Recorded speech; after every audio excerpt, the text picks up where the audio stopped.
Welcome to another video. Tonight we have 4 hours of allegedly true horror stories.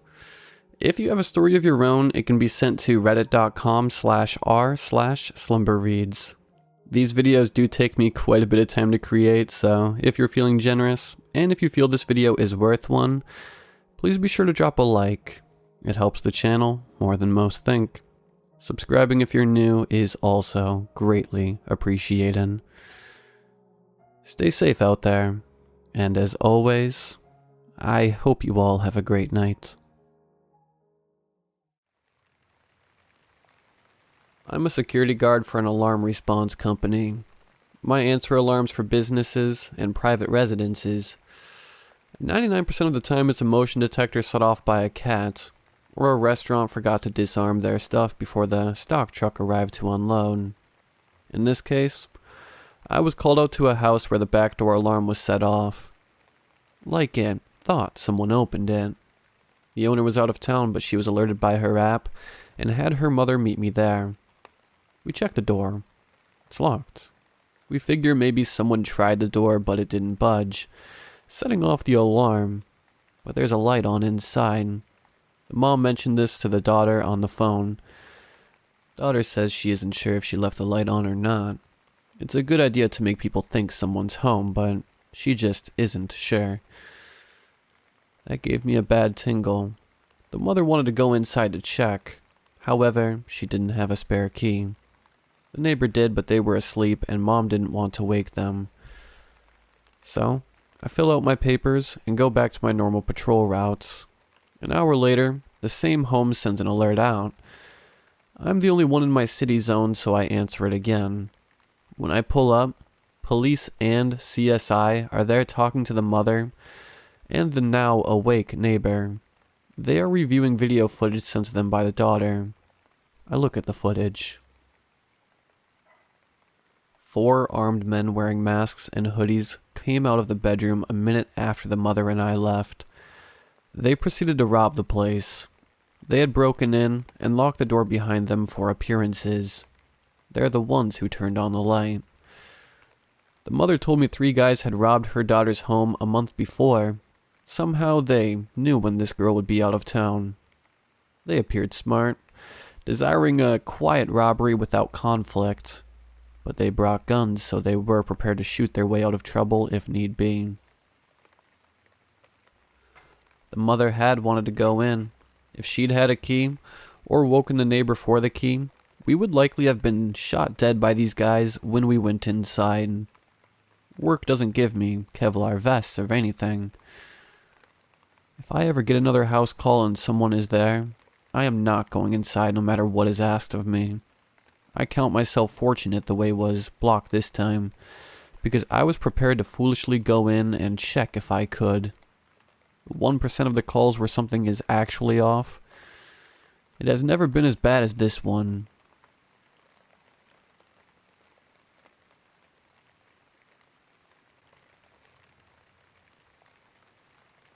I recently received a friend request that reminded me of this story, so I'm going to share it here. This happened after I went to university, so I was 18. I made an effort to make friends after I moved onto campus, and ended up with a few groups to hang out with, including a new girlfriend and plenty of people from my classes that I liked well enough. There was one class before lunch where it was traditional for people to go to the cafeteria afterwards to eat in pairs or threes. I wasn't very discerning about who I'd have lunch with because I got on fine with most people from the class, and we were all trying to make an effort to be social. So when one girl, Lily, asked if I wanted to eat lunch together after that class, I didn't have any reason not to go. We talked about school and that kind of thing. Nothing noteworthy. But she did ask me to get lunch with her again the next week. It became a pattern, and there wasn't exactly a way to start saying no suddenly. It was fine, but it did mean I lost the chance to eat lunch with anyone else on those days. In hindsight, I suppose that was the point. One day in class, I asked someone if I could add them on social media. This happened in front of Lily. I saw her face jerk towards me from a couple of seats over. It was such a sharp reaction that it was hard to ignore, and I still remember it. By the time I got home later that day, Lily had sent me a friend request. No friends in common. Don't know how she knew my last name. I was a bit surprised, but I guess she just dug through the university's social media pages and found me through there. It gave me a bad feeling, but surely it was fine.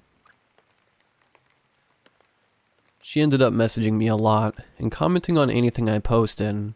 I told myself that she was just awkward, and we became friends, if not close. I'd known worse people. She still always got me to eat lunch with her after our one shared class. Other than that, we rarely spent time together in person. I saw her around sometimes, but I never went out of my way to hang out with her. So it was mostly online messaging and seeing each other in group settings. Coincidentally, my girlfriend was also called Lily. This was something that clearly bothered Lily, not my girlfriend, who couldn't have found it less interesting. It's a common name. She occasionally hinted that she wanted my girlfriend to pick a different name, or joked about her not suiting it. She clearly didn't like my girlfriend at all, and I had no idea of why. It was hard to ignore by this point. Lily was starting to subtly hint that she had a crush on me. I tried not to address it because what was I going to say? I've never known what to do when a friend makes a pass at me. I was also not interested in the least. Even ignoring the weird stuff she pulled, Lily was not my type at all. She tended to dress and act in a way somewhere between a 50s housewife and one of those adults who is still obsessed with Disney princesses, if you can picture that. Things took an uncomfortable turn on the day of our last shared class of the year. Instead of asking me to lunch like she usually did, Lily asked if I'd go for a walk with her. Again, I didn't exactly know how to refuse, so I said alright. Our campus was bordered by a large patch of woodland. Lily led me into the woods, and the sounds of our fellow students slowly faded away. She sat down on a log, and I joined her. She started talking about how she was going to miss me over the summer. I tried placating her, but I didn't want to be there, especially because she seemed almost on the verge of tears. I think I tried to make an excuse about having plans with my girlfriend, but before I could leave, Lily chose to kiss me without warning. It was uncomfortable to say the least. I got out of there, and was happy to think I wouldn't see her for a while. I came back to university after the summer, moving into a house with my friends. Without going off topic, there were some serious issues in my friend group. A lot of petty arguing, and worse. I broke up with my girlfriend around the start of that year as well, and basically the whole mess made me recontextualize things with Lily because it suddenly didn't seem as bad. That said, I didn't want to be alone with her. We mostly talked online. She was still constantly messaging me after all. One upside of everything was that I started dating a boy. Lily was not pleased to hear that news. I think she hoped to sneak in after I broke up with my girlfriend, but as I said before, that was never going to happen. There wasn't a big gap between my breakup and this new relationship, so she must have thought she'd missed her chance to be with me. This is where the story gets bad. At this time, I was fairly active on Tumblr. I occasionally talked about my life and mostly reblogged photos and stuff. I was on there one day when something odd happened. One of the blogs I followed had received an ask with some phrases I recognized. It took a second to register that it was taken from my About page. That made me realize I read the message properly.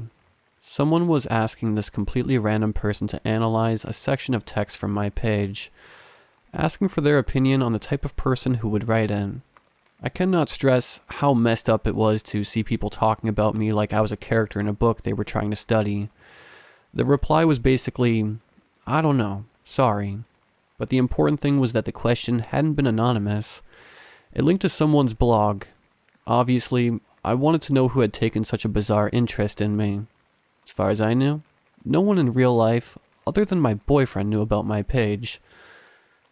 Well, no prizes for guessing who was behind it. What I found was like a shrine. She was using a fake name, but I recognized Lily all over that thing. It was this cutesy, pink and red page. There were a few posts about her interest, but most of the content was focused on her primary interest, me. Most of the posts were about me.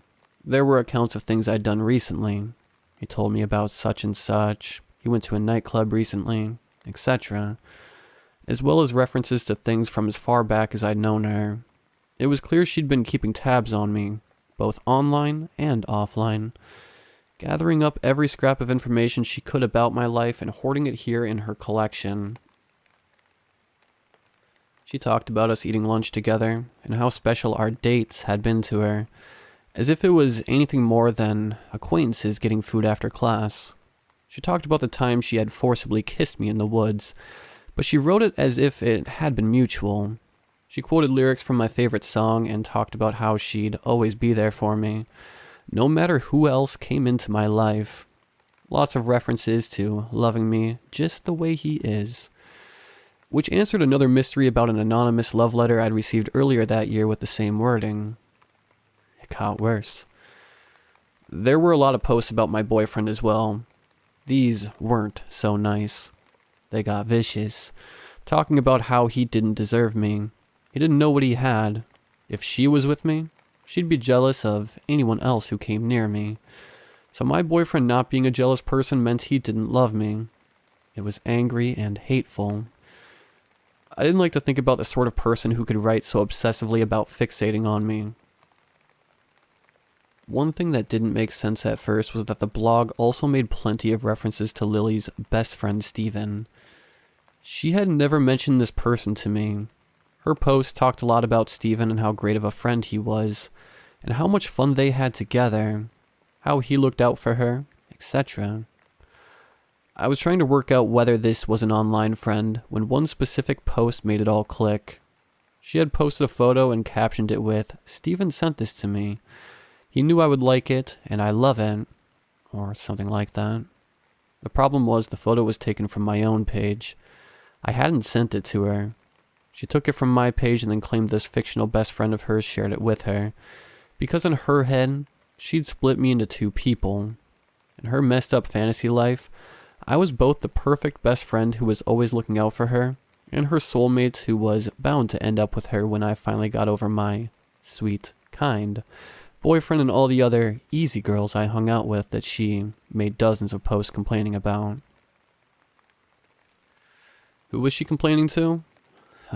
Lily had an audience.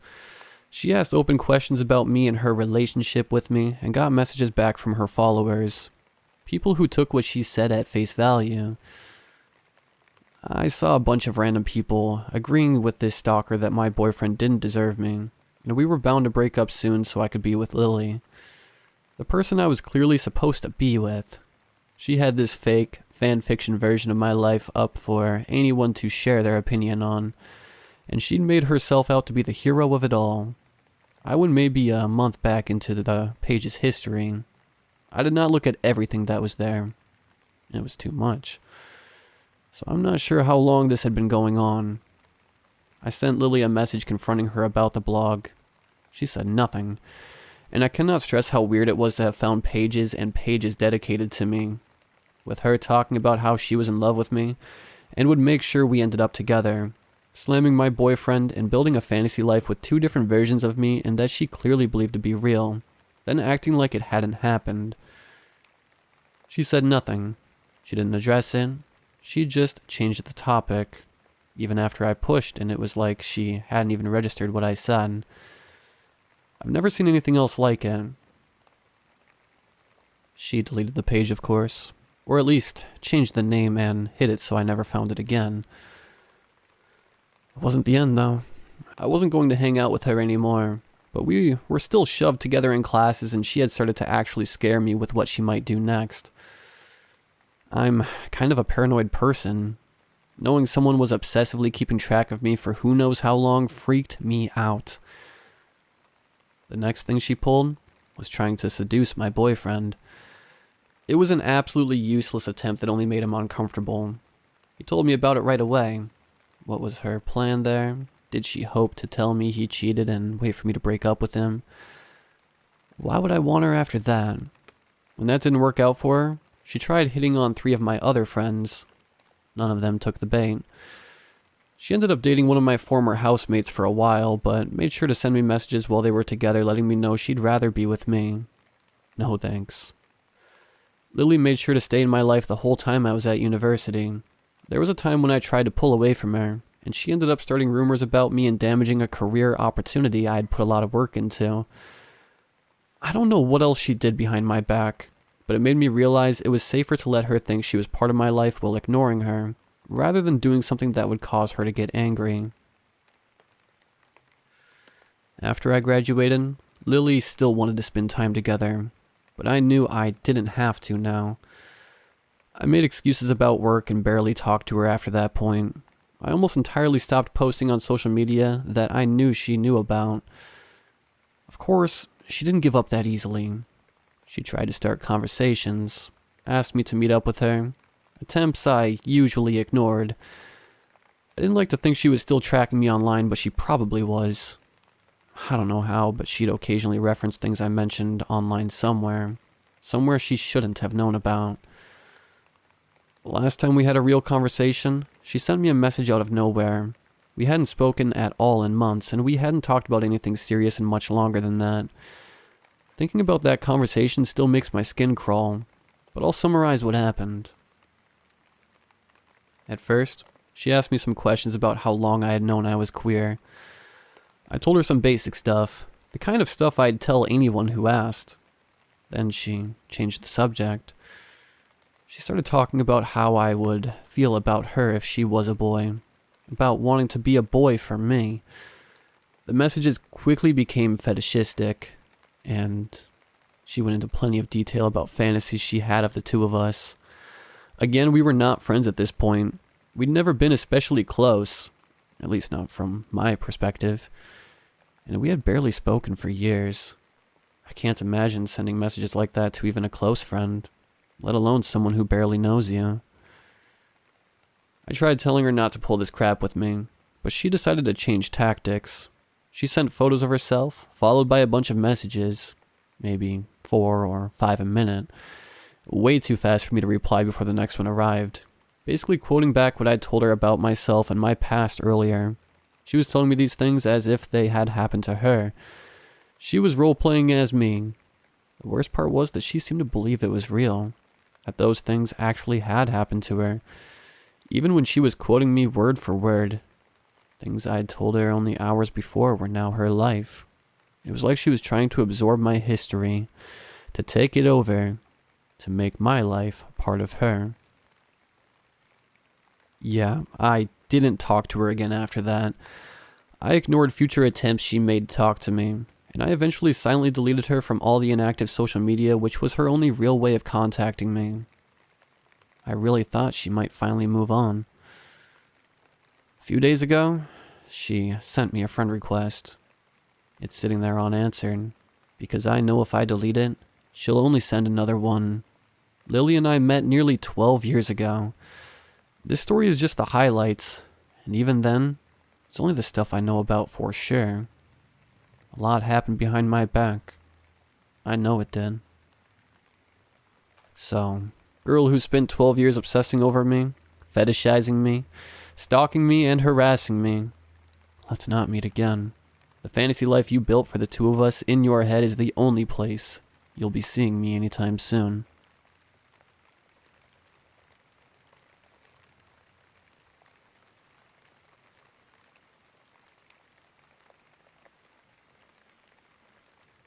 This happened a few years ago, and sometimes I still have nightmares where I didn't manage to get away.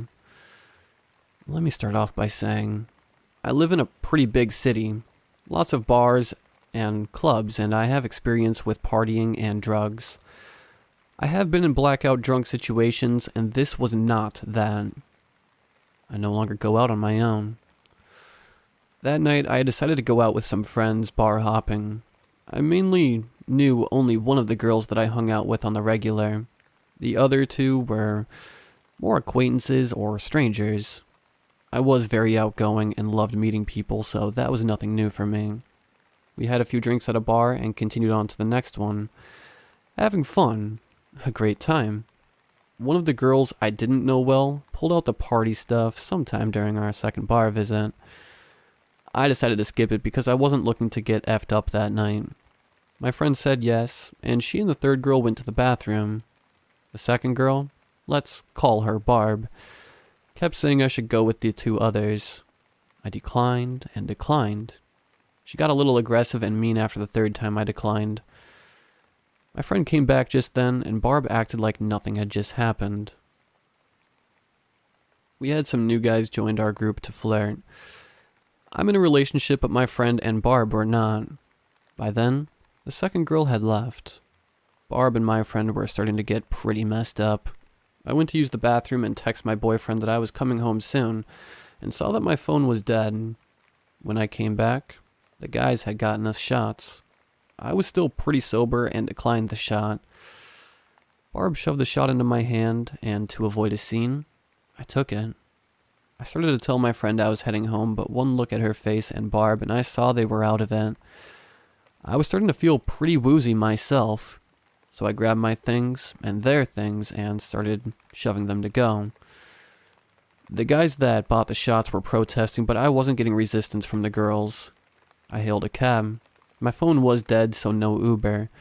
And I remember putting the girls in the back and telling the driver that we were dropping off my friends at their house, then going to my address. Then we blacked out.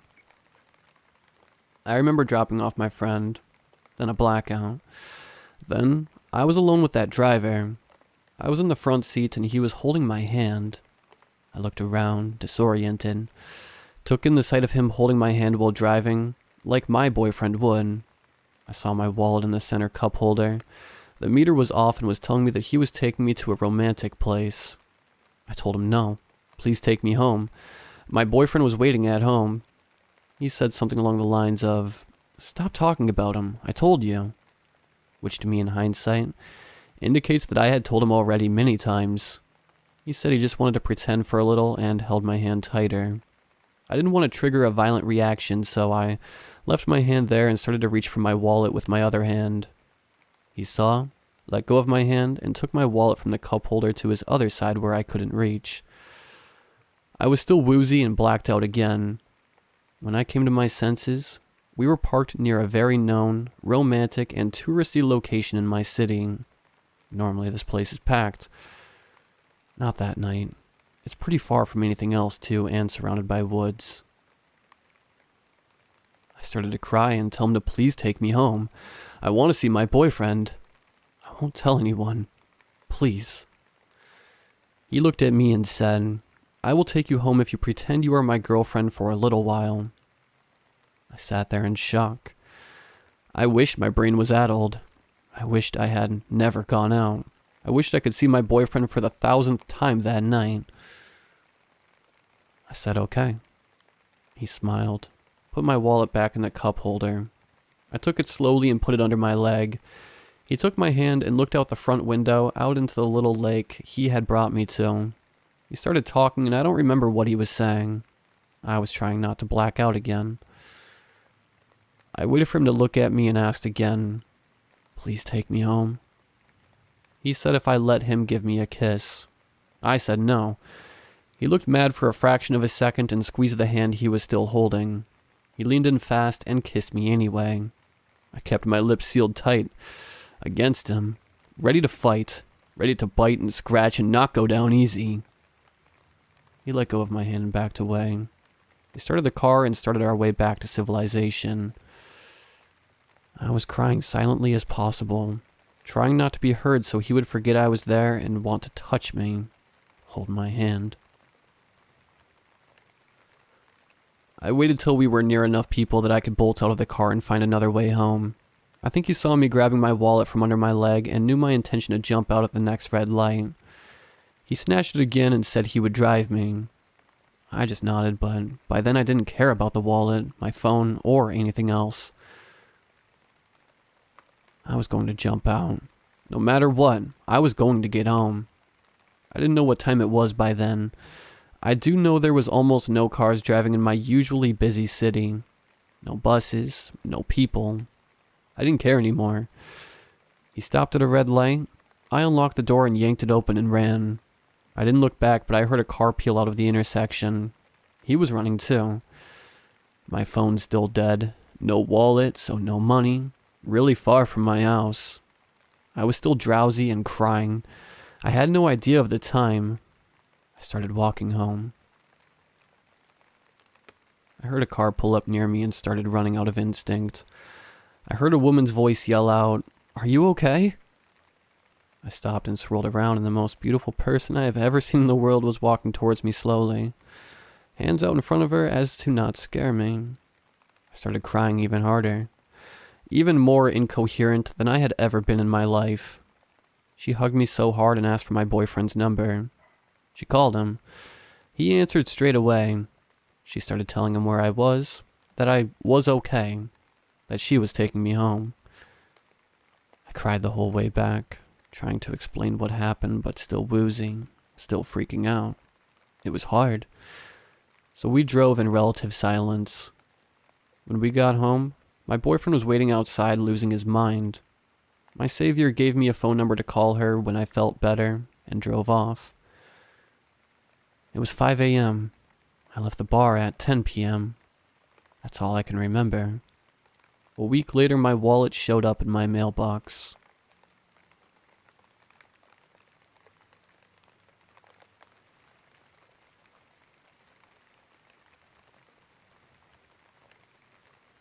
I was living in Abu Dhabi when this happened, and I was 17 years old at the time. I've had a number of experiences from taxi drivers out there that could fit on this sub, but this one was by far the worst and creepiest, and I'd like to share it with all of you. It was Boxing Day 2012, and I was going to my friend's house for his Boxing Day party. He lived in a compound that was a bit of a drive off the island itself, and although not real suburbs by most standards, the area could be classed as such. These residential suburbs were also still mostly in development. Every block had a new building site, plenty of empty shells of houses, no security cameras at the time, etc. There were no pavements either, just rubble and sand patches split by tarmac roads. Now, taxis in the UAE are crazy common. You just put your hand out and one pulls up. And back then, there was less security. There were no cameras or mics in the car, just a meter. I hailed a cab and sat in the front, as a result of a past experience I had, and we set on our way. Things start normally. We talked as I normally would getting into a cab. How long have you lived here? Do you enjoy the place? Etc. Eventually we're on the highway, and after we cross the water to the mainland, he pulls over on the hard shoulder, and without saying a word to me, pulls out his phone and calls someone. He's speaking his native tongue, and he's of South Asian descent, so I have no clue what he's saying, but I ask him politely to continue driving as the meter is still on. He nods, hangs up, and gets going again. This happens a second time, again without word or warning. And now I'm suspicious. This time I ask him again to keep going, but he ignores me and keeps talking on the phone. We're on the highway, so I can't get out for fear of going splat, but not being able to hail a cab or being jacked for jaywalking. After a few minutes, he gets going again, and we pull off the highway, still heading the direction I needed to be. We reach the first roundabout where we need to make a right turn, but he goes straight over. Everyone knows where this compound is. It's the biggest one in the city, and as a cab driver, there's no way he doesn't know how to get there. So now I'm even more suspicious, and I kind of have a feeling of trepidation. Like I know this vibe and what might be happening. I ask him to turn around at the next roundabout, but he ignores me. Now I'm getting agitated and angry, and I ask him to just stop the car and I'll get out and walk. Nope. He literally just ignores me and keeps focused on the road. At this point I'm shouting at him, numerous expletives, etc., and it's clear that he's got something else planned. Eventually he pulls off the main road into a dirt track that led a couple of 100 yards into a massive building site, and he keeps driving down it. He then turns to me and tells me to get into the back seat, and repeats this in an increasingly forceful manner at the points where we're shouting at each other. At the end of the dirt track is an old little minibus with roughly 5 dudes stood next to it. I didn't notice this immediately. All I care about is that the car has stopped, and I'm in the front so I can get out. I'm not locked in. Inexplicably, I threw some money at him, and jumped out of the car with my bag and started walking away, jogging back down the track. I can only imagine that the earlier phone calls he made were to these minibus men, as when I started getting away, they jump in the minibus and drive down to catch me, as the taxi turns around and does the same. They all pull up in front of me, like police do in the movies when they stop a bank robber and jump out. The taxi driver runs right up to me, grabs me, and screams point blank at my face to get in the bus. I can still smell and feel the damp heat from his breath as it touched my face, and the little bits of his spit hitting my cheeks. This honestly just enraged me, so I grabbed him by the throat and pushed him against his car. I screamed something back at him, I can't remember what, and let go. They all get their phones out and start calling and messaging and moving towards me, so I just got out of there as fast as I could, ran all the way down and back onto the main road, and went to my mates on foot. I know I should have taken the number plate, ID number, etc. Called the police even when I was in the cab, let alone after it happened. However, I was a 17-year-old with a bottle of Jack Daniels in my bag, on the way to a party with all my mates drinking, in a Muslim country with a drinking age of 21. The paranoia of the trouble from that was enough to keep it quiet from the authorities, although I did tell every family member and friend.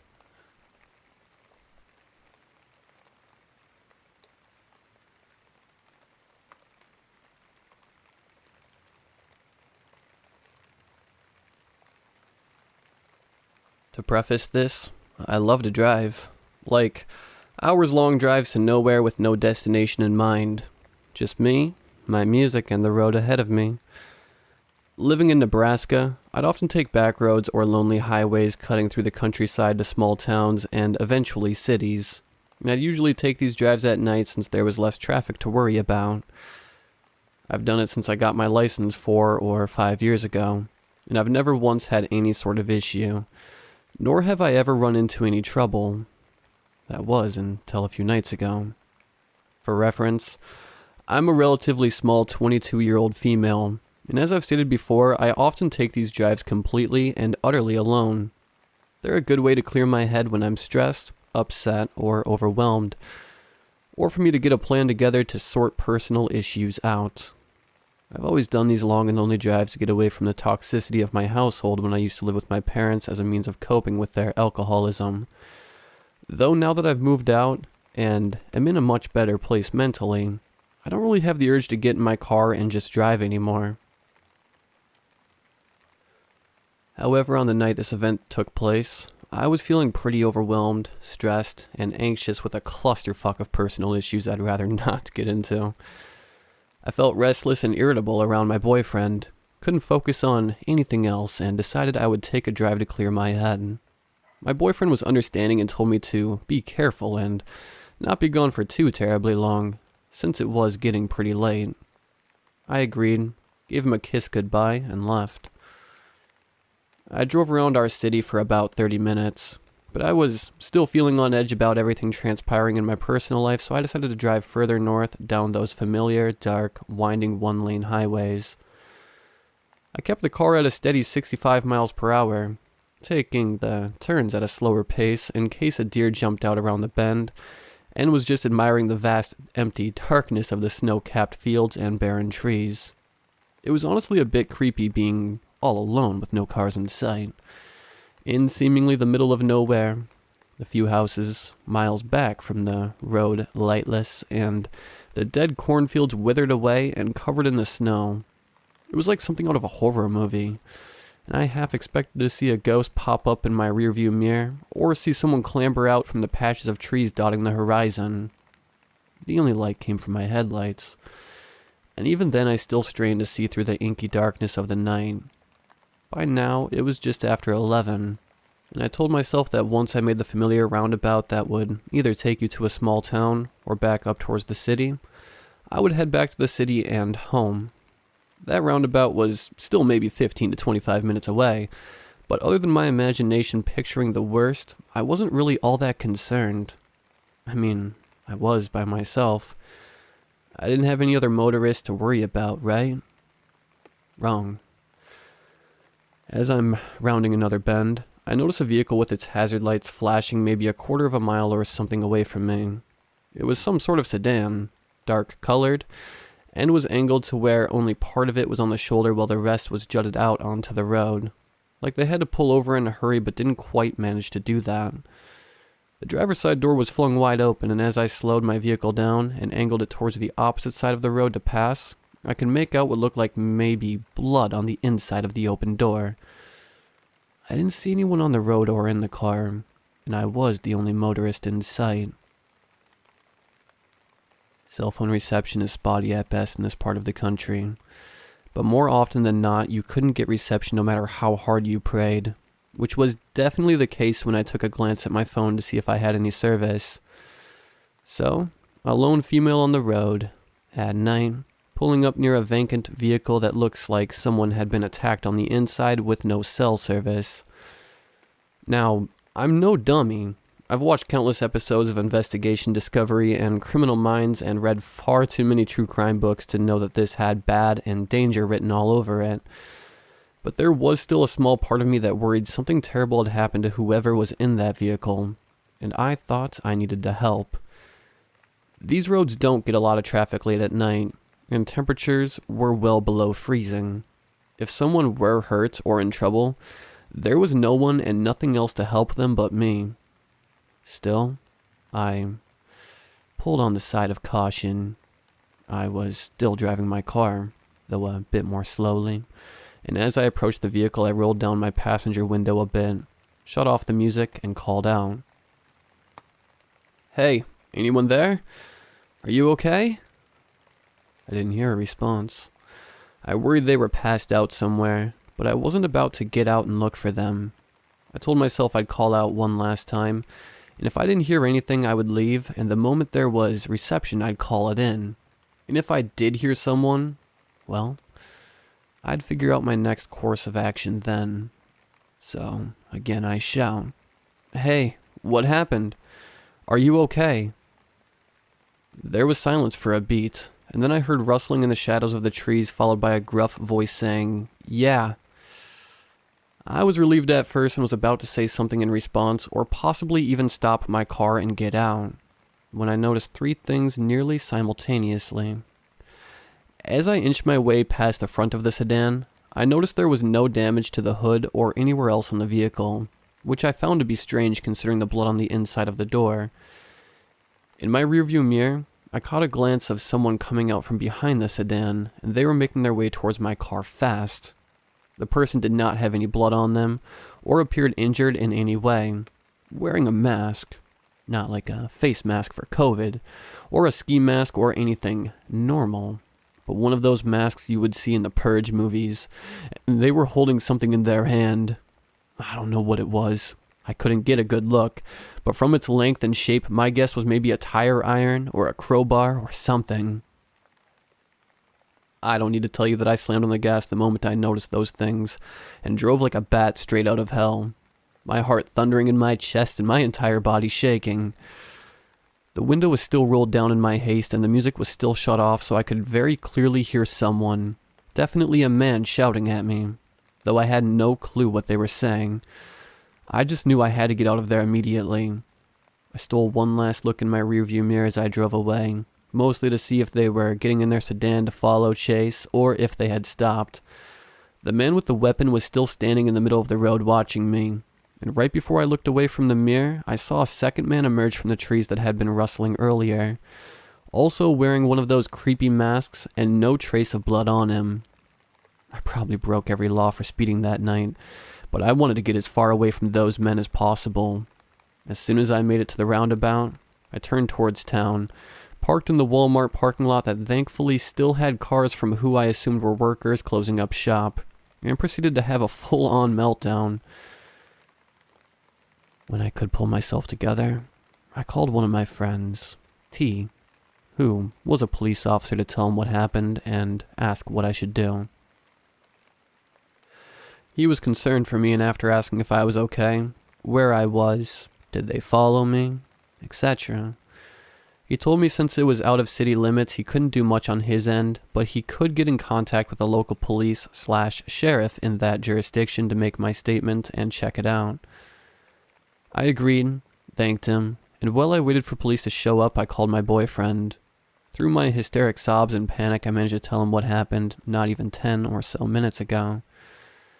He was, as you could imagine, super freaked for my safety and wanted me to either come home immediately or drive down himself to take me home.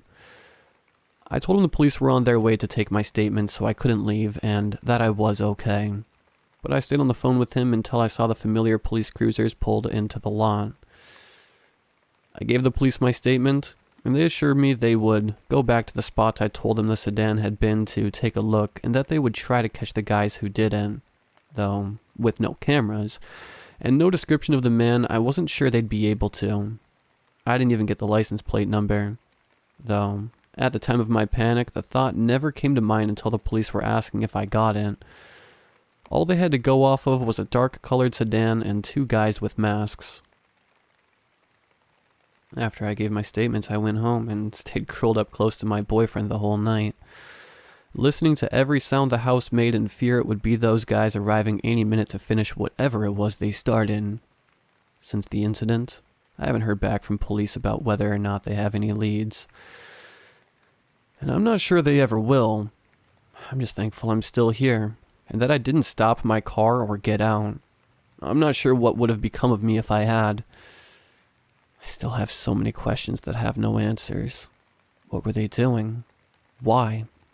Was that blood on the inside of the car, or just a ruse to get more attention? If it really was blood, did they hurt someone else? What would have happened to me if I had stopped my car? Needless to say, I won't be going on any more late-night drives to anywhere, and I hope I never cross paths with those freaks again.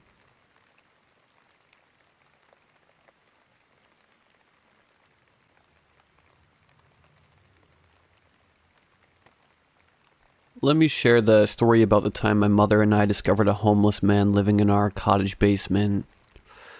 This was in February of this year. We have a cottage about 45 minutes away from my parents' main home. It's not too far from Huntsville/Muskoka, Ontario, if anyone wants a visual. Thing is, it's completely unfinished. The basement has no proper flooring and has a slight water leak right now, so there are plenty of fans and a dehumidifier running. As a result, one of us needs to check on the place at least once every 2 to 3 weeks to empty the dehumidifier in the basement and make sure everything is okay. To describe the house layout a bit, the entrance to the basement is directly in front of the main entrance. It's a long, skinny staircase down with a low roof, so you need to crouch on the way down. There is one crappy light bulb in the ceiling, so it's always super dark down there. There's one big room, then 2 hallways branching off. One hallway leads to a bedroom, and the other leads to not only a second bedroom but also a washroom, all of which are completely unfinished and without lighting. The second hallway is much longer, and the rooms are just way off in the back corner of the basement and are completely dark. In other words, it's creepy looking. Okay, so let's get to the good part. The day it all went down. My mom and I are headed up there to empty the dehumidifier, have some lunch, and clean out some junk. We're slowly gutting the place. It had been nearly 3 weeks since we'd checked up on the place by this point. We stop at a McDonald's beforehand, and each get a filet-o-fish combo. First time trying one, and it was actually pretty tasty. We get into the place and put our food on the table, then turn the heat on. The first thing we do is run downstairs to turn the water on and check the dehumidifier. After turning on the water, we head over to the dehumidifier and notice that there is hardly any water in it. It looks like it's only been running for a couple of days. There is still the regular amount of moisture on the ground, but it was strangely empty. My mom and I head upstairs and she grabs her phone to text my dad and ask if he had stopped by to empty the dehumidifier recently. He said he hadn't. We were both puzzled as to why it looked so empty, but never considered there was a third person in the house with us. After heating up our food, we both sit down at the table and turn on the TV. About 5 minutes into our meal, we hear a massive bang downstairs, almost as if someone stubbed their toe really badly on a cupboard or something like that. We instantly jump and look at one another with a freaked out look on our faces. The TV is still playing rather quietly. Then we hear the worst thing. We hear a small grunt downstairs. It was unmistakably a human vocal sound. My mom whispers to me, "Was that a person?" And I smirk and nod my head yes. Although it was freaky at the moment, I wasn't really taking it very seriously for some reason. Looking back, this was pretty serious, and this person could have been very dangerous. I just told her, "Grab your jacket, let's head to the car and call the police." We gather our stuff and I grab a kitchen knife on the way. If you'll recall, the entrance to the basement is directly across from the main entrance to the house, so I had to make this peek around the corner and was fully expecting to see a person on the dark staircase, but luckily, it was just a series of stairs down into the dark abyss. Once we're out front, we jump in my car and she calls the cops immediately. Within 3 minutes, 4 cruisers show up and 5 cops got out. We told them what had happened and they headed down the driveway. They were in the house for probably 10 minutes before the door opened. A couple of cops walked out and boom. A third cop brought out a short, chubby guy with long black hair and pop bottle glasses. They brought him out handcuffed onto the front steps and another cop had a bag that looked like his belongings. We were in our car, which was up the street a bit and facing away from the entrance of the cottage. But my mom turned away as soon as he was brought up the driveway. She didn't want to get a good look at him, as the whole situation was pretty unsettling for her. They loaded him in the back of one of the cruisers and took him away. One cop came over and spoke with my mom for a bit about the situation. Ultimately, my parents had decided not to press charges against the guy when it was all said and done. He was probably sleeping on the cold cement ground with a small roll-out mattress, even though there was a proper bed upstairs. This made us think that he'd been down that back hallway in the unfinished bedroom for a while. We probably walked downstairs to empty the dehumidifier and turn on/off the hot water a number of times, and he was like 15 feet away in one of the bedrooms. He probably wasn't a bad person, and I'm personally at least a bit thankful he decided to empty the dehumidifier. Hopefully, he lived in there for most of the colder months this past winter. We're just lucky it didn't turn into one of those crazy squatting situations. So yeah, that's pretty much it. Sorry if it was kind of anticlimactic, but I think it fits in line with what this sub is all about.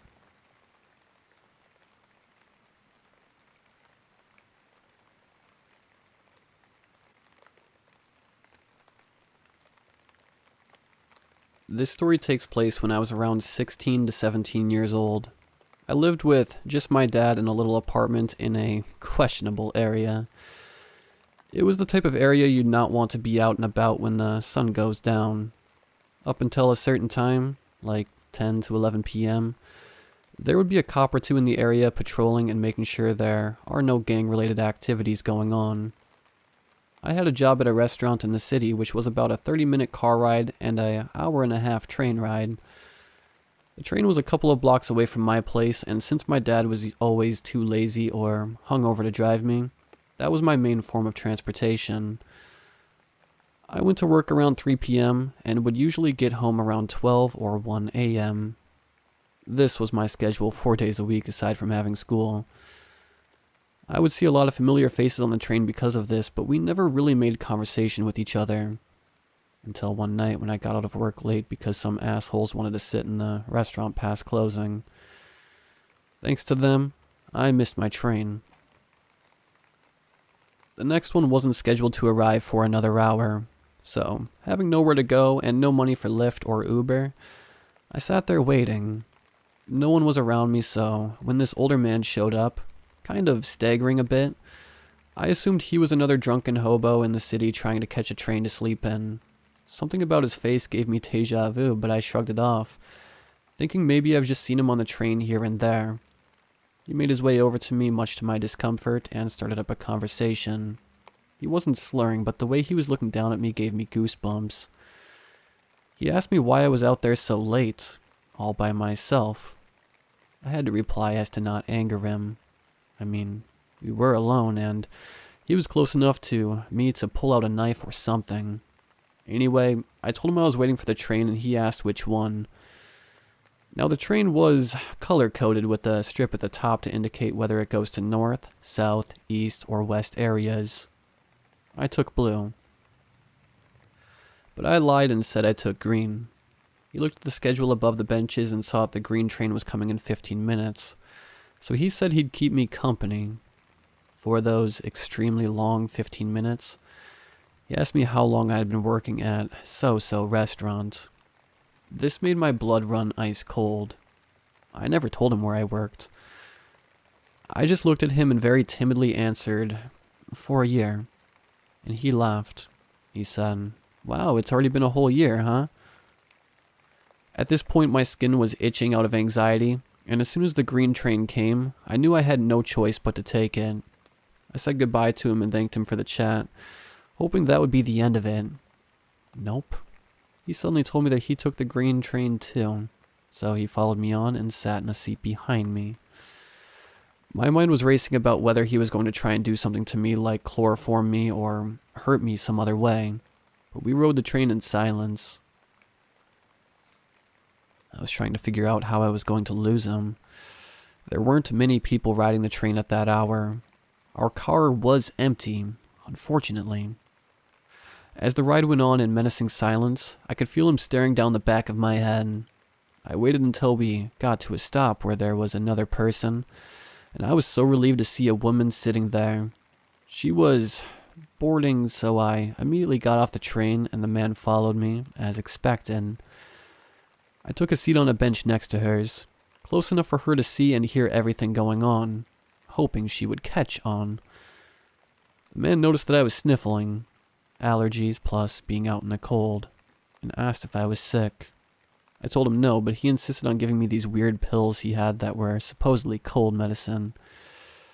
I declined in a louder voice, "Sorry, I don't take pills from strangers." This prompted the lady to look at us, and I made eye contact with her. She knew now.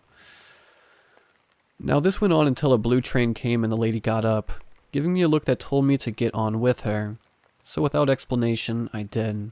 She waved me over to sit next to her, and when the man tried to follow, she said, "No, you go sit over there," and made him sit a couple of seats across from us.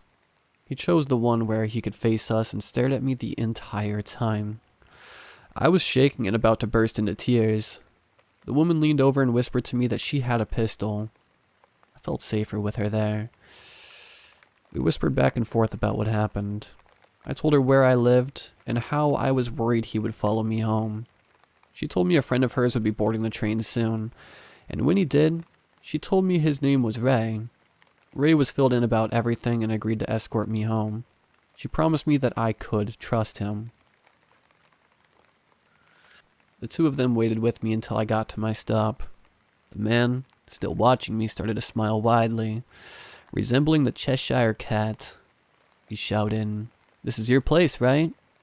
To which I didn't respond and just gave the woman a hug and thanked her. Ray and I hurriedly hopped off the train, and as I looked back, I saw that the woman had pulled out her pistol and told the man to sit back down, even blocking the exit with her body. I finally let myself cry in relief. Ray walked me home and tried to calm me down by telling me about his job and his family. After watching me get inside the gates of my apartment safely, I thanked him profusely for his help. It chills me to think about how that night would have turned out if I hadn't met up with that woman and her friend. I feel extremely lucky to this day. I never saw that man again and eventually stopped thinking about him, but in the back of my head, that creepy, aroused smile of his was burned into my mind. I couldn't help but wonder just what else he knew about me.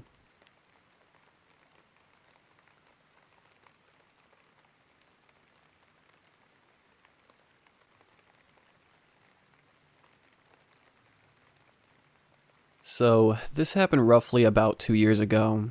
I worked at a hotel which had 50 rooms between 3 floors. I was the only employee in the building after about 5 p.m. It should be noted I am a girl. The hotel is on the farther side of the city, but it's considered to be on the nicer side. So a lot of companies will send their workers to us for room and board, instead of the shadier motels on the opposite side of the city. Some of them were great guests. Others completely trashed everything, but that happens everywhere, I suppose. The layout of the building was pretty simple. You pull up the front entrance, enter the foyer, and the front desk/lobby is right through a set of automatic doors. Right across the hall from the lobby was a staircase leading up to the second floor, and to the left was our elevators to the second and third floor. The first floor only has rooms on one side, to compensate for our pool, workout room, and breakfast area/dining room. Lobby and the office rooms all being on the opposite side. The upper floors have rooms on each side, with the third floor having the most rooms. Typically the third floor, the highest, we kept only for business and long stays. Second floor was reserved for short stays or bigger parties. And the first floor we kept open for elders who have wheelchairs or walkers, or people who come in late at night for a one-night stay. I promise this is relevant to the story. Anyway, it was getting towards the last few hours of my shift. It was slow that night, aside from a few work groups I had checked in a few hours earlier. I noticed a raggedy, rusted, and beat-up black pickup truck pulling up into the brightly lit car pit, so I got my paperwork ready for check-in. A guy gets out, completely covered in dirt.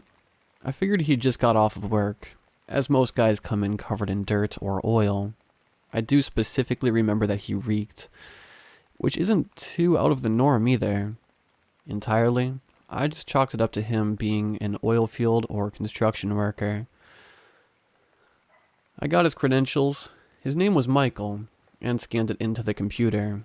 He also was reluctant to leave his vehicle information with me, but I explained if he didn't, his vehicle was at risk of being towed by morning.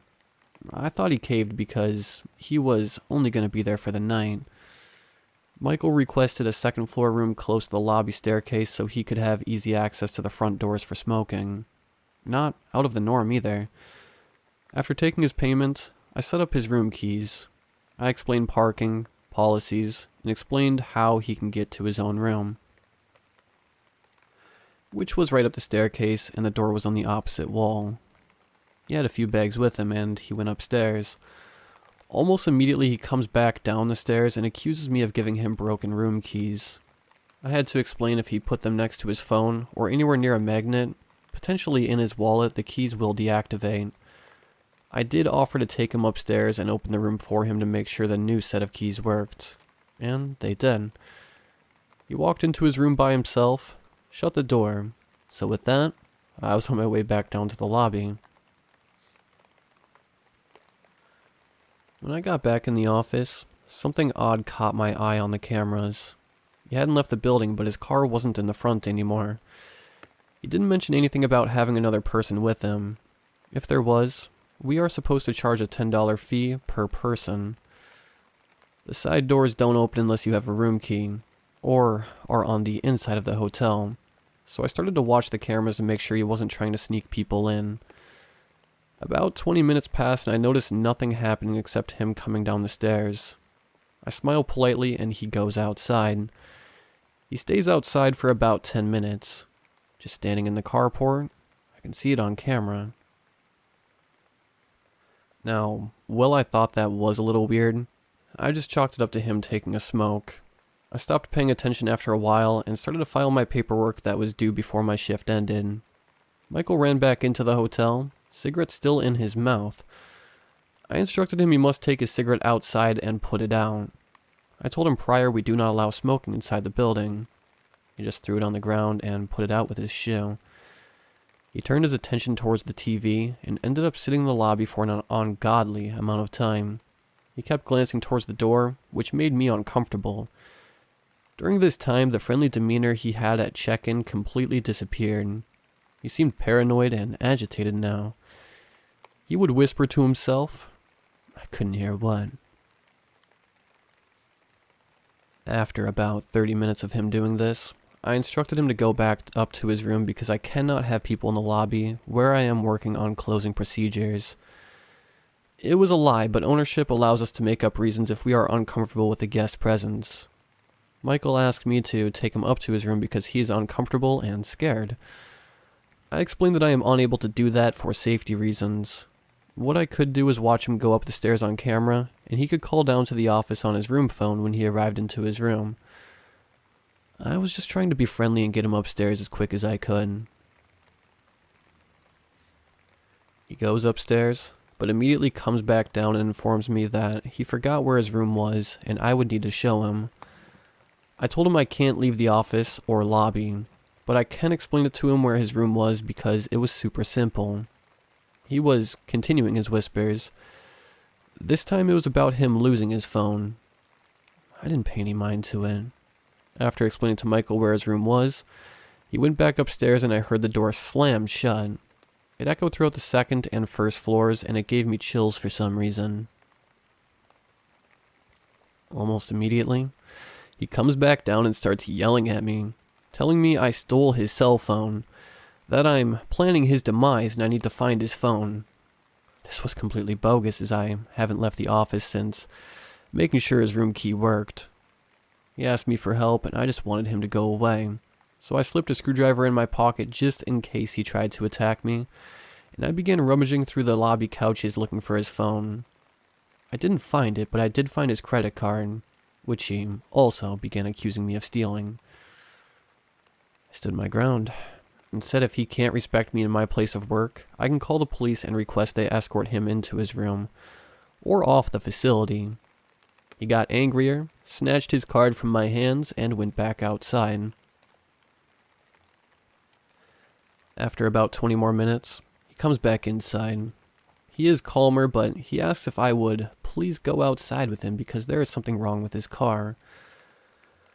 After I absolutely refuse, he tells me that I need to go outside, that it's not fair he's the only person out there working on his car and he just needs some fucking help. I had to explain I am not allowed to accompany a guest outsider of the building. He just starts repeating that I absolutely have to go outside with him. Now, I have anxiety, and I tend to let my mind roam over wide horizons, and this was no different. I was about to have a panic attack, so I called the owners and asked them what I should do. It was my first hotel job, and although I have tons of freedom doing my job, I still want to know how to properly handle these situations. The owner told me if I am uncomfortable and suspect he is under the influence or a danger to myself or himself, I have full reign to call the police, have them ban him from the property. I asked if they could just keep an eye on the cameras they have access to at home because he is acting weird. I locked all the lobby doors and made sure the side and fire exits were all properly secured and closed so no one could sneak in. I did this while doing this on the phone with my boss because I was scared to leave the office by myself. After getting back behind the office, I locked the door and I just braced for him to come back inside. My boss tells me to just watch the cameras and keep my cell phone nearby just in case I have to call for help. Meanwhile, I noticed on the cameras I couldn't see Michael anymore. I don't know where he parked, but I damn sure wasn't going to go looking. But what I did notice is there was another vehicle driving through our parking lot.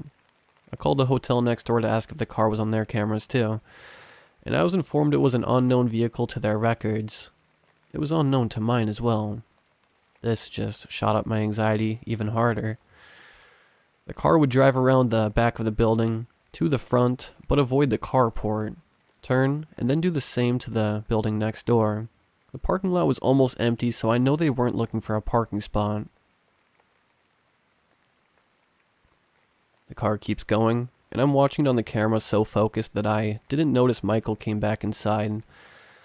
Telling Michael he either needs to go up to his room or vacate the premises. He just continues to yell at me saying I need to go outside with him. He won't move out from in front of the entrance. I imagine he was staying within view of whoever else he kept looking back at. Then randomly, I see him sprint across the parking lot and out of the camera view. I also didn't see the car anymore after that. Since it was practically the end of my shift, I somehow managed to get everything done just in time for the next shift to arrive. I was so glad to see her I almost cried. I explained to her what happened and that the owners want to keep the lobby door closed and locked. We put up signs explaining our doors were broken, and due to safety reasons, guests would have to call for entry or use the side entrances for their room. I also deactivated Michael's room keys and told the next shift girl not to let him back. If he shows up, to call the police because he is a security risk. I made sure she watched me get into my Uber ride. After triple checking the vehicle and driver matched that my phone said. Since I was a regular customer of the driver, he asked why I was so riled up. I asked him to drive through the parking lot with his doors closed so I could see if Michael's truck or the other vehicle I saw driving across the parking lot were anywhere near the buildings. And they weren't. I have no idea what happened to them.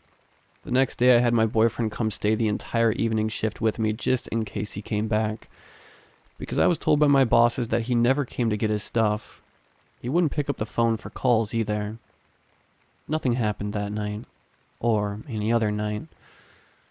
Except for a month later, Michael came in asking about his stuff and if he could get a room.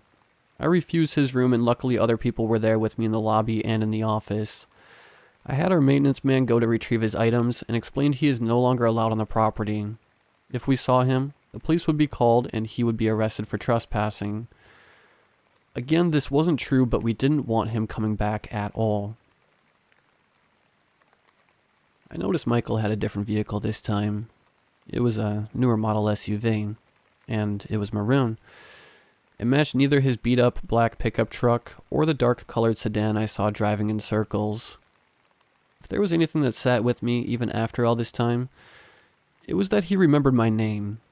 He addressed me by my name when he walked up to the counter, and at first I thought, oh yeah, my name is part of my uniform. Until I realized I forgot to put on my name tag that day. After that, I refused to wear one in the hotel.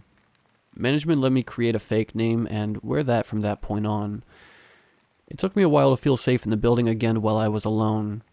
I constantly had my boyfriend with me while I worked the evening shift. There is a chance the guy and the circling vehicle are unrelated, but my anxiety and the aura I got from Michael that night, it didn't feel good or right.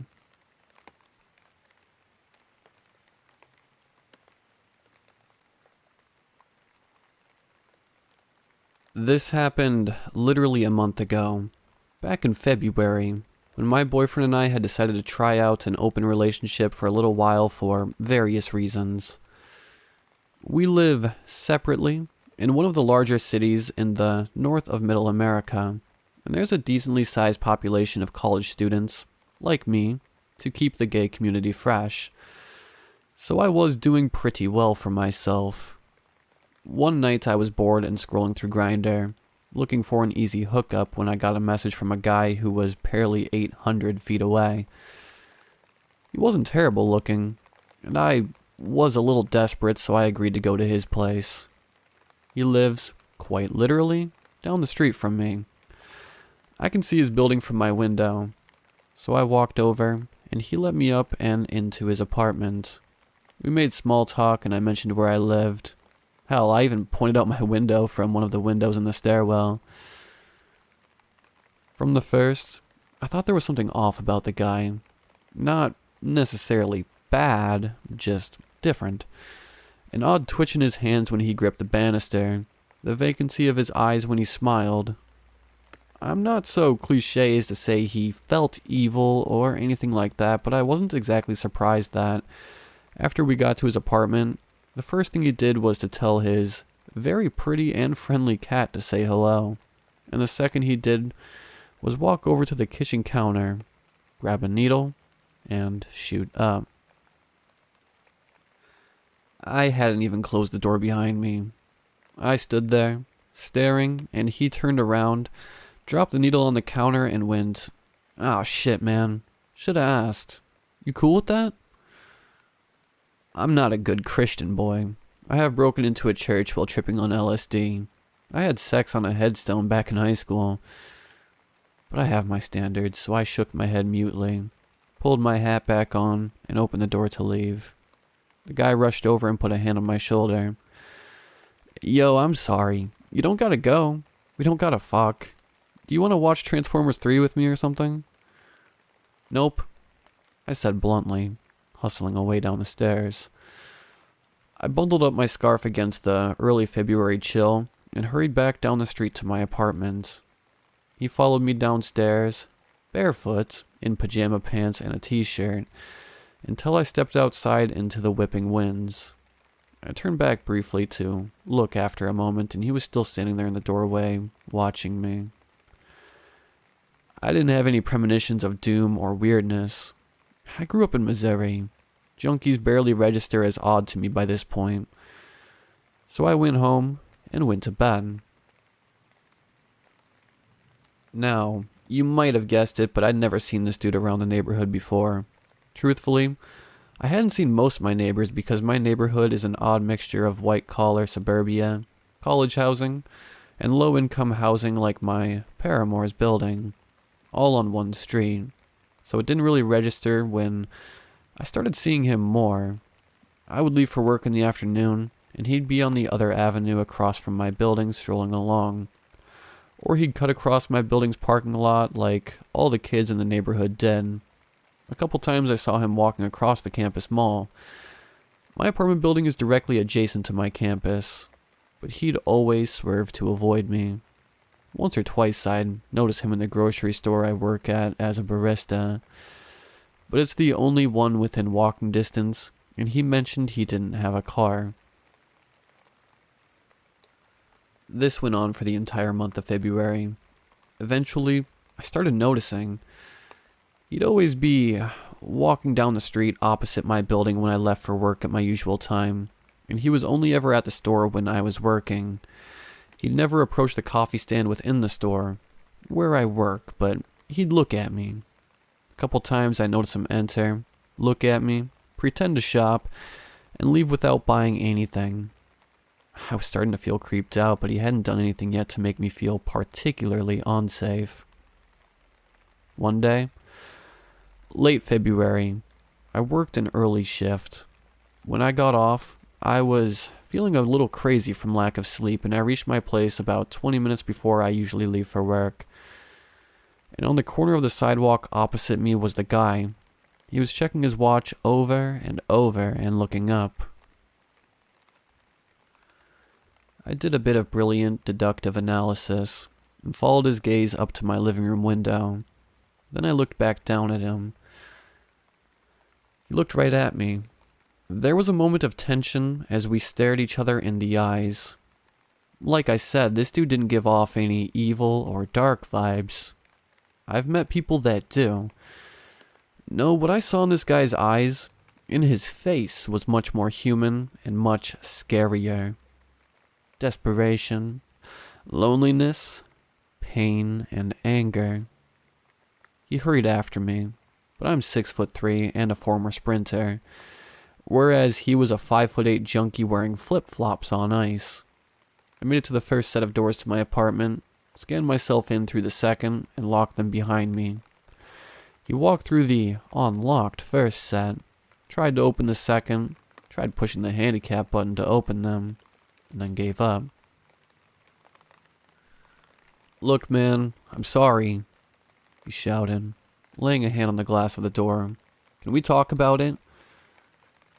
I shook my head. "Absolutely not. Leave me alone." Then I whirled on my heel and stomped over to the elevator. When I turned back, he was gone out into the snow. I didn't see him for a couple weeks afterward, which is nice because my boyfriend likes to walk down the street past the dude's apartment when he stays over and needs to go smoke. One night, my boyfriend was over at my place. He'd just gone out to smoke before we went to bed, and he mentioned that he wanted me to come with him the next time he went out. Why? I asked, pulling him in close to me while he shivered. It's dark and cold, and I get paranoid out there sometimes. He mumbled into my chest. There's this creepy dude that sometimes stands on the corner across the way and just stares at the building. One time he asked me for a cig and I told him I didn't have one, when I had one literally in my hand. He laughed, kissed my chin, and passed out. I laid there awake, troubled. When I was sure my boyfriend was deeply asleep, meaning after about 5 minutes had passed, I extricated myself and went to the window. It was a cold, clear night. I could see across the street. Under the orange glow of the streetlight was the guy. I couldn't make him out clearly, but when he saw me, he waved. I flicked him off and closed the blinds. I didn't feel like I should tell my boyfriend because he was either gonna immediately go to the police, which I hate doing, or he'd try and defend me. And while I love him with my entire heart, I don't want to watch a fight between a junkie stalker and my underweight, nicotine-addicted boyfriend. So I kept it to myself and still haven't told him. But I did start accompanying him when he went out to smoke. The guy was usually outside. Sometimes he'd follow us for a bit before ducking away down a side street. Sometimes he'd watch from a distance. Sometimes he'd be up in his apartment. My boyfriend never noticed. I kept my composure and nothing happened. One night, though, we went out so my boyfriend could smoke, like normal. When we'd reached the end of the street and turned around, the stalker was behind us, about 50 feet back. I turned my head to check, and there he was. He waved at me again, and something told me I had to get back inside. Hey, babe, I said quietly to my boyfriend. Let's get back inside, yeah? I'm cold. Oh, baby, he said, kissing me on the cheek. Okay, I'm almost done anyway. We walked back to the apartment building, and without turning, I knew that the stalker was behind us the entire time. I kept my hand intertwined with my boyfriend's and kept up the casual conversation we'd been having about how I hate geese. We got back up to my apartment and he got changed for bed while I grabbed some water. So I've never lived in an apartment before, and I don't know if it's odd or not, but this building has a wired telephone in each unit that rings when someone wants let in. Ours never rings unless it's Uber Eats. So my boyfriend was surprised when it started ringing late at night when neither of us had ordered anything. Probably just some asshole playing a prank, I said, unhooking the phone from the wall and putting it in the kitchen cabinet. He accepted that without a struggle, and we laid down in bed. After he was soundly out, I got up, got dressed, grabbed a couple things, and headed downstairs in my thick winter coat. Sure enough, my fanboy was out there, in the parking lot. He waved at me and jogged over, smiling broadly. Hey, man. What do you want? I said flatly. Look, man, I feel like we ended things awkwardly last time, and I just wanted to talk to you. He said. So you stalked me? What? He started to look angrier, his brows furrowing. Oh man, I didn't stalk you. I just wanted to know when I could talk to you, but you always avoid me. Now you're walking around out here with that skinny little bitch boy trying to rub it in my face, and I don't fucking appreciate that. Look, man, he said, smiling again, stepping closer. You want to go talk about this back at my place? Ditch the white boy and come hang out with me tonight? Please? I won't shoot up or nothing this time. He took another step closer to me. I saw, in his right hand, a dully gleaming piece of metal, a folded up switchblade. He smiled at me and I stepped back, shaking my head. His smile drained away into a deep scowl. Bitch, I'm done asking. You're gonna come over to my place now and finish what we started. He growled, unfolding the knife and pointing it at me. This dude was 5'8" tops, and skinny. I'm 6'3", 200 pounds, and regularly lift weights. Also, I had a 12-inch kitchen knife, which I drew from my coat pocket and leveled at his throat. He looked at my knife and then back at his and smiled again. Bro, I was just playing. We can just talk right here, bro. Leave me and my boyfriend alone, I said very quietly, or I will cut your face off and eat it. What the fuck? I spent 8 years in juvie for stabbing a kid in middle school. I lied. He backed up, putting the knife back in his pocket. I took a step closer, holding my knife level. He backed away quickly, almost falling on the ice until he was full sprinting back to his place and I was chasing him down with my knife. Until he crossed the street and I stopped, slid the knife in my pocket, and watched him run back to his building. Then I went back up to my bedroom, told my boyfriend I'd just had to go pee, and fell asleep.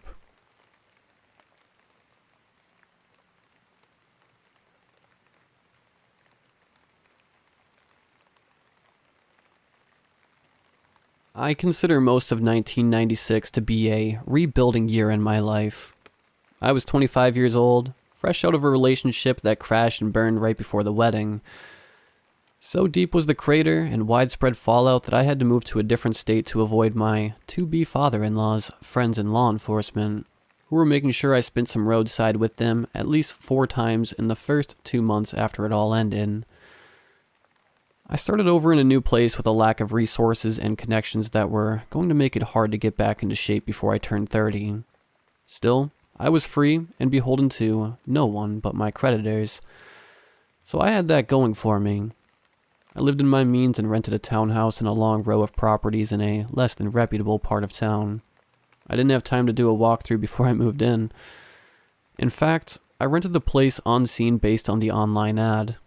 It was close to the job, which was great because someone trashed my car the week before I moved out, and I ended up driving a beat-up Dodge pickup that I bought with the last of my savings. Once settled, I was locked into the rental for 12 months, which oddly enough gave me a sense of permanence in my new surroundings and helped me get to work on my new life and career in human capital management and training services. My unit was at the end of the block of 12 with 2 bedrooms up top with a master bath and a half bath in the living area. It was not a massive space, but it felt empty for lack of any furniture. I slept on an inflatable mattress my first 3 months and used folding chairs and a card table to eat and watch television. The block was a place where people were either on their way up or back down. Young kids in their first home, recently divorced with kids, the downturned from society in one way or another. There were fights, domestic and otherwise, throughout the night. Drunken parties and birthday galas took over the block on weekends, but nobody ever interacted with other families for some reason. No one knew anyone else's name or business. At least that's what the cops told me the first time they stopped by to ask me if I heard or witnessed something going on in the block. My immediate neighbors were just weird. Like a space monkey on your lawn inviting you to an anal probe kind of weird. It was a circus of 3. The short, wild-haired woman looked like an off-brand troll doll with a big pink hair that defied logic and a malfunctioning soundboard that only shrieked when provoked. The tall, thin man looked like an average bald human might appear in an elongating funhouse mirror.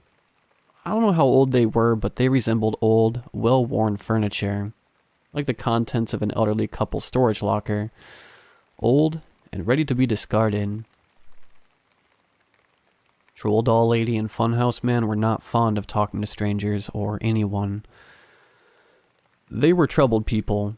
Their fights would bleed through the shared walls and get louder when talking outside. They knocked my only hanging art from the wall when one threw the other against the other side. Funhouse man liked to take his morning coffee in the sunshine, standing behind the screen of his front door in tighty whities, and an oversized flannel shirt. He was often the first person I'd encounter in the morning on my way to work, and he would stare off across the playground into the woods, as if in a trance long before I left the townhouse and probably long after my truck took me away. The cops knew them by their real names. There had been a child living there, but he or she had been removed from the house. A frequent guest in their little David Lynch sitcom world was a guy named Chuck. So named because Troll Doll Lady would yell his name every 10 fucking minutes anytime he was in the house. Chuck was a long-haul trucker who parked his sleeper rig across the street every couple of weeks. For some reason, he didn't shower inside. So Saturday mornings he would often run the garden hose over the fenced-in area in the back to take a cold shower, which was a lovely sight the first time I didn't know what was going on. He sometimes walked out back to take a long beer piss in the runoff drain. His aversion to indoor plumbing was never explained to me, but I am forever grateful I never walked out back to catch him popping a squat in the tree line. For about 6 months, I tolerated the noise. Let the neighbors be the bad guys and call the police when the fight went too loud for too long, or when they all got drunk and played their 80s punk records through the night and engaged in the song of their people howling at the moon. I got to a place where I was making enough money to buy real furniture or rent a better place. I still had a lease to honor, so I bought a sofa, a real bed, and a desk set for an office. It was still a minimalist affair, but comfortable. The townhouse felt more like my home for once, and suddenly the intrusions from the neighbors were twice as annoying. One night, Troll Doll Lady got into a fight with a pizza delivery driver who knocked on her door by mistake, but wouldn't give her the pizza. I only know this because the pizza and its box hit my front window at different spots. This shrieking pink-haired witch assaulted the driver, which led to a light show by police that rivaled a Mannheim Streamroller Christmas show. I was left to clean the pizza off the window and call the office to replace the window. They refused until the neighbors agreed to pay, so I enjoyed a cracked window for a month before the court accepted her guilty plea over the property damage. Her arrest was around the same time residents on our block and the next one over began reporting burglaries, and I was asked by police if I had any information or experienced anything odd. Other than the 3 geek circus next door, I told them I did not. Fortunately, my work and social life were on the rebound. I met a girl and we hit it off. Though we stayed far from my house during the early part of our relationship, so I began spending more time away from home, though I would often come home late to the neighbors in a loud state of either bliss or rage. During the day, maintenance worked to replace the insulation and update the HVAC system along the attic spaces along the entire block. I didn't think much about it because the work was done while I was gone in the daytime, and I assumed the property managers would be coming into my place at some point to access my attic. Probably the last one, as they stayed on the far end from mine. Quickly, I lost track of the project. One night, I came home and something felt a little off. The front door was locked, the windows intact, and the back door was secured. However, it felt and even smelled a little off. Sometimes I could smell the tobacco and weed upstairs when it filtered up and over the attic space, but I was sure someone had been there. I cleared the house in a short, quiet march, as my dad, a Marine, taught me, but found no one and nothing missing. My computer, 2 TVs, everything was intact, except I went to grab a beer from the fridge to calm my nerves and found a 6-pack missing. I was sure I had 2 scratch batch stout packs from my last visit to Stewie's microbrew. The loaf of bread seemed to be a little shorter than the morning before, by several slices. I couldn't be sure, but I thought I might be missing some other items as well, but wasn't sure if that was just the growing anxiety over being robbed. I wondered if maintenance had been by to inspect the window or work in the attic and help themselves to a snack and drinks. It would explain the musty smell in my apartment, and given the people I knew who owned and managed the property, it would not surprise me if a couple of their day laborers took a load off for a bit. The smell was the most present upstairs, but in my office, which was opposite the neighbor's wall, so it wasn't lingering dank. It was clearly gym funk. I immediately assumed laborer, because it made the most sense, so I didn't report it to police that night. The next morning, however, I discovered my medications missing from my cabinet. All of them. My Lexapro, my emergency anxiety meds, and my other bottles were gone. I checked the windows and doors again, now in a near panic. I called off work for the first time using a burglary as my excuse. I was the 7th house in 2 townhouse blocks to be hit in the past 2 weeks, the 5th in my block, and one of the 5 without signs of forced entry. The police wouldn't tell me much about the other incidents and didn't seem to believe that I locked my doors until I reminded them who I lived next to. By that point, I really didn't want to live in that place anymore. It no longer felt like home. I was sharing it with something I felt lingered in the air around me. There was a feeling of dread, a sense of violation knowing there was someone out there who was inside your life without permission. Once removed, it feels like living in a house without walls. And there was a serial burglar in a neighborhood where the cops traditionally left to work out its own problems and carry away the remains. A week after the break-in, a few things happened to fuck up my world even further. First, Troll Doll Lady returned home and, because she was on house arrest, a welcome party brought out all the freaks Friday night. Second, because I was a dumbass, I had to come home and pick up a few things I needed to spend the weekend with my new girlfriend.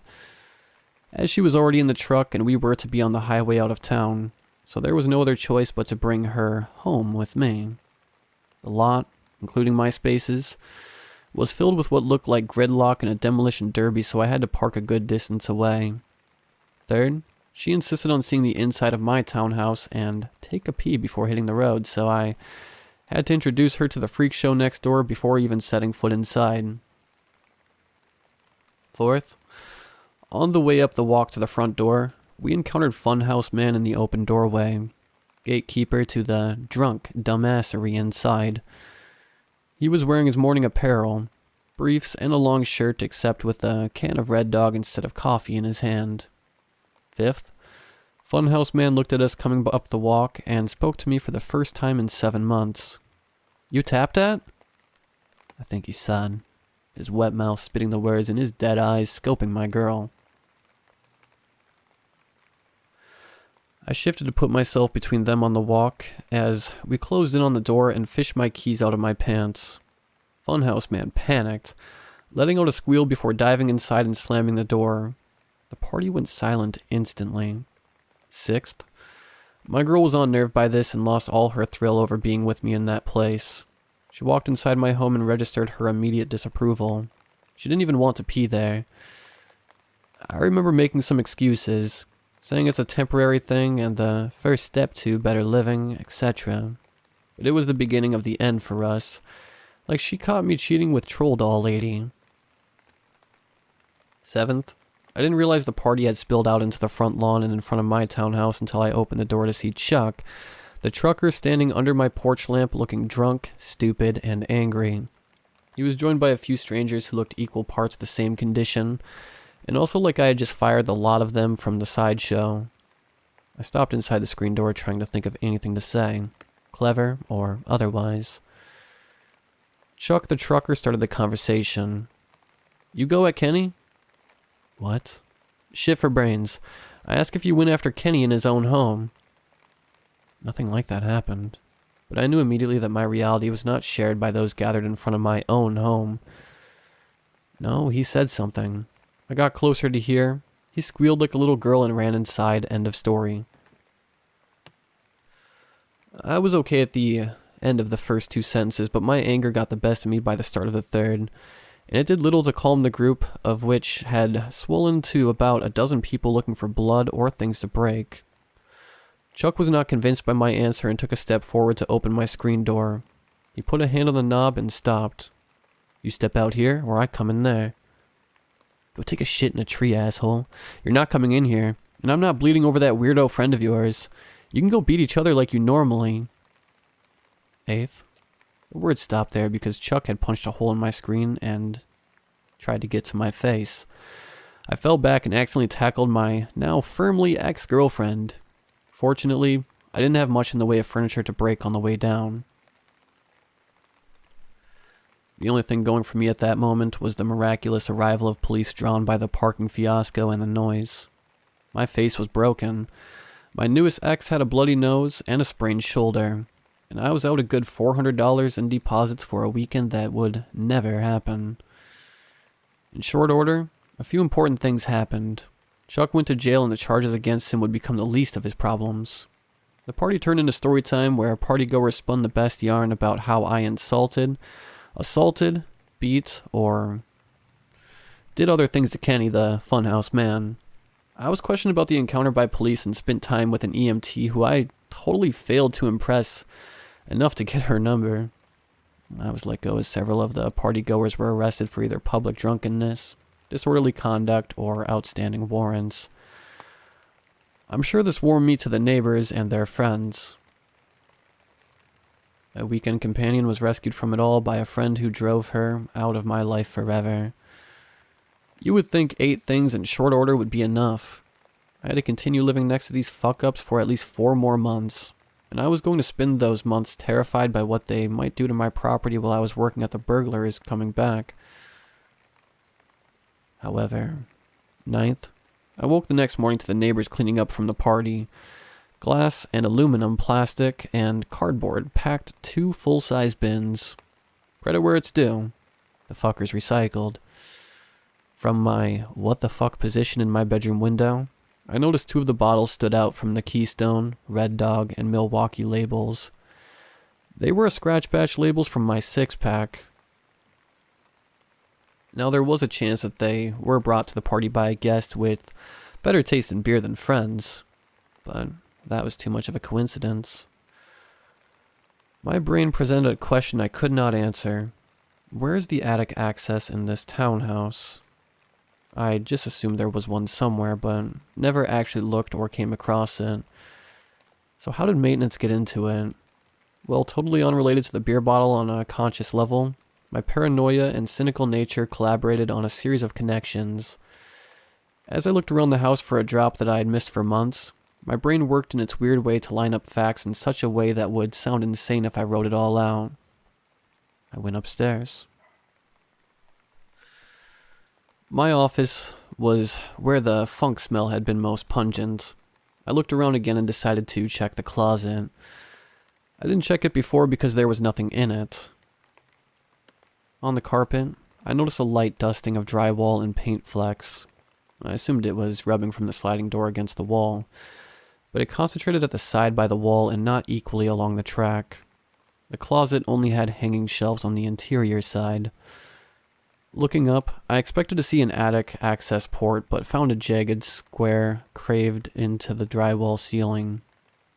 Maintenance was not exactly flip this shack quality, but I didn't know even if they would use a box cutter to carve a hole in my ceiling, and none of them were skinny enough to fit through that. Funhouse Man was skinny enough to potentially weasel up and down. The scuff mark on the inside wall of the closet was pretty telling. It took a while for the police to make their way over in response to my non-emergency call, but it quickly gathered the interest when the first responding officer reported that everyone missed the first time they did a half-ass search in my home. 3 unmarked cars arrived after the initial squad car. My neighbors were uncharacteristically quiet once the first cruiser rolled up around noon. I offered a folding ladder, and the police looked up into the blistering hot attic. A hole had been cut through the insulation and a spot in the corner wide enough for a small, or slender, person to fit through. I was questioned again downstairs for about an hour before I heard more voices upstairs than I remember going up there. Before I could ask, a familiar face appeared at my door. My landlord, Ahmed, looked concerned and astonished, which was a new expression. And the third after his, "Can I take your money?"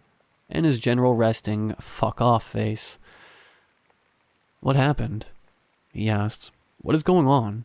Are you alright?" He walked into my home without invitation and up to me on my sofa. I asked him if there's a fix to my cracked window.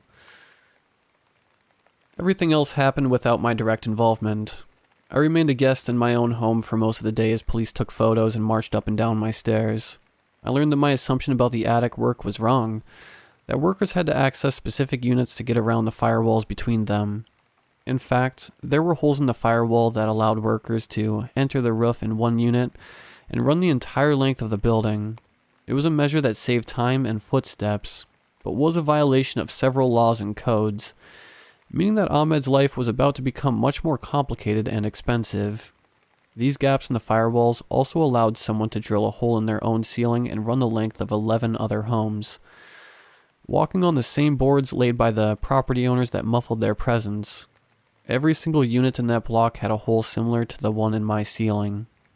Further, at one time the building had been wired for cable through the roof, and holes that had been cut to fish cable into the upstairs bedrooms had been plunged up years earlier during an upgrade. Some of those patches had been replaced with removable plugs, giving someone a clear view into various bedrooms. In the attic, police found a step stool with a rope tied to the top step. It was stashed in the corner of the roof over my next-door neighbor's unit. But that's not the weirdest thing. Though all evidence pointed to the main access point being the smaller bedroom in my neighbor's unit, police did not arrest Funhouse Man or Troll Doll Lady for the crime. Around 3 in the afternoon, police had discovered items stolen from other units along with various controlled substances. Troll Doll Lady was arrested for violating the terms of her bond. Funhouse Man was taken in for the drugs. I was shocked to see a third person, not Chuck, walked out of the townhouse in cuffs. I'd never met him before. He was rail thin, thinner than Funhouse Man by half. An old man's face and a young man's body with scars and bruises all over skin that I've only ever seen on corpses, white and waxy. He was naked except for soiled basketball shorts. He literally recoiled as if allergic to outside air and sun and had to be dragged shoeless to the cruiser. I don't know who that kid was, but I got the feeling he never left the townhouse ever. Maybe not even the attic. The thought that this skeletal creep was looking in on me and had access to my life makes me overly cautious these days. I have eyes everywhere in my home and I take pains to inspect the smallest spaces in and around my property. I often wake in the night seeing that face peering at me through a window or from the dark. It's been a long time and everyone I mentioned in this story by name is dead. I don't know about the kid though. I never got a name and I was unable to find him in any police record. Maybe he doesn't really exist. Maybe he didn't show up on any records and is languishing in prison as John Doe. Or maybe he's out there lurking in some upper level of an apartment building or hiding inside the basement or walls. I've rarely ever felt truly home since.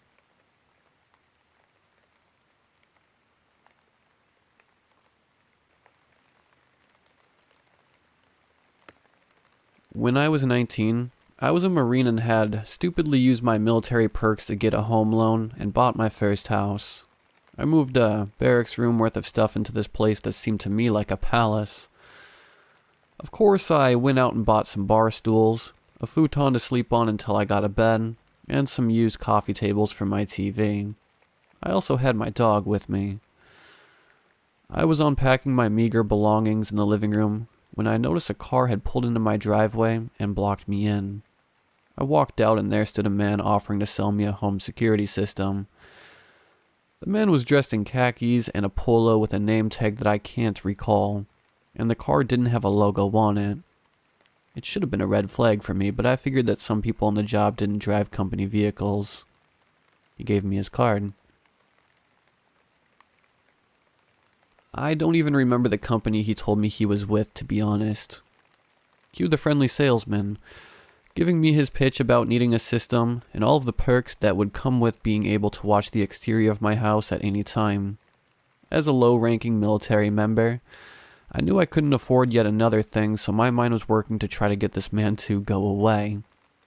I even consider ninja chopping him or whatever it is that we Marines do in hand-to-hand, just to get him to leave.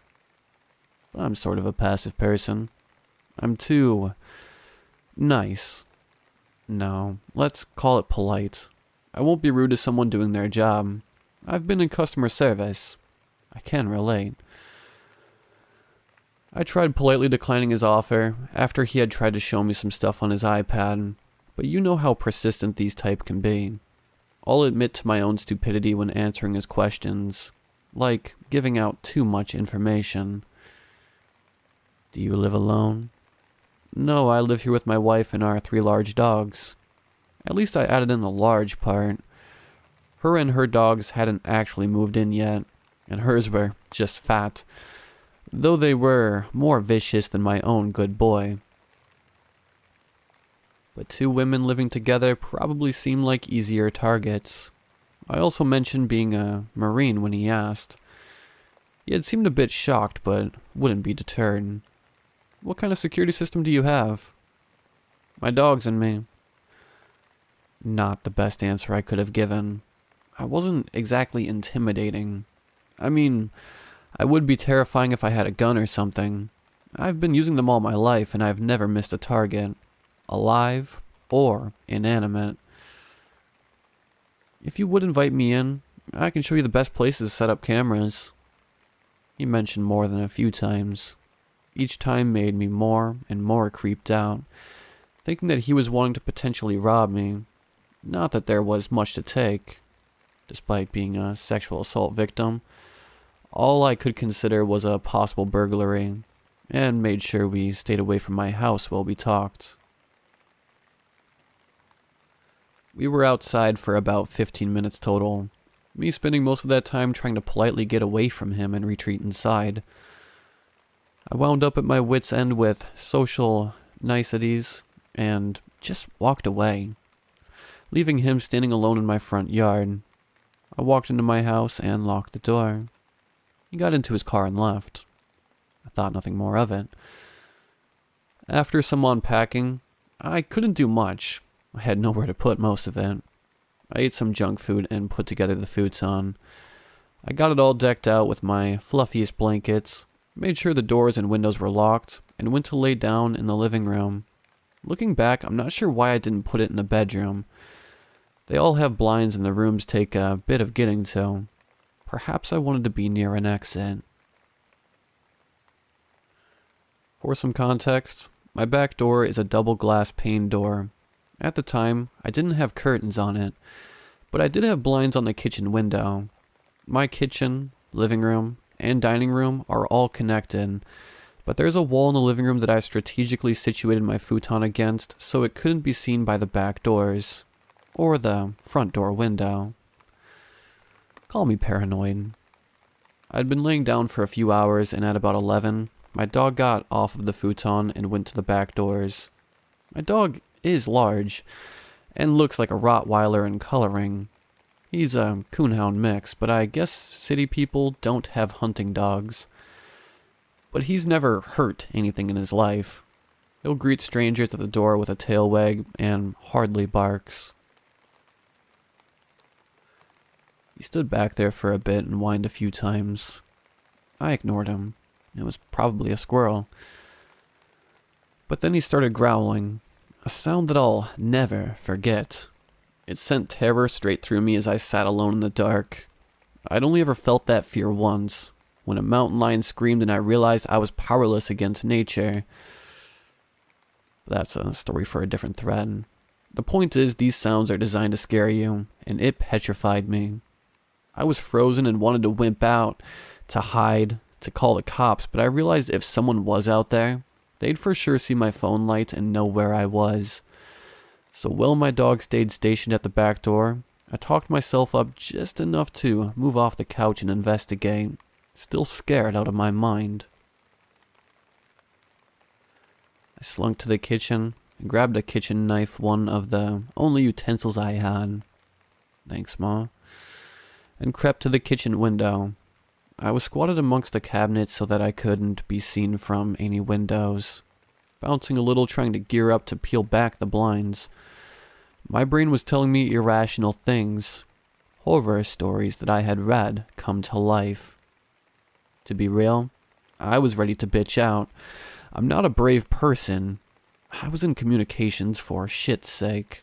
Pretty far from any life-threatening situation. Well, not one that involves people at my fucking house. In my one safe fucking place. My hideout. My protection from anything outside wanting in. I've always been afraid of home invasion. It stems from an incident when I was younger that isn't really worth mentioning further. Point is, if someone dares enter my safe place, it's not safe anymore. I thought I couldn't get more scared in that moment, but then I saw a male figure in my backyard and my heart jumped. He wasn't very far from the window I was looking out of. He was bold enough to not wear anything over his head, and I saw the blonde hair in the moonlight. It only took me a few seconds to recognize the security salesman in the dark. He was on the edge of my porch, watching my back door, watching my dog. I jumped up quickly, climbed over the bar counter, and turned on the lights as I went towards the back door to let my still-growing dog out in hopes that he'd at least get rid of the man, if not injure him.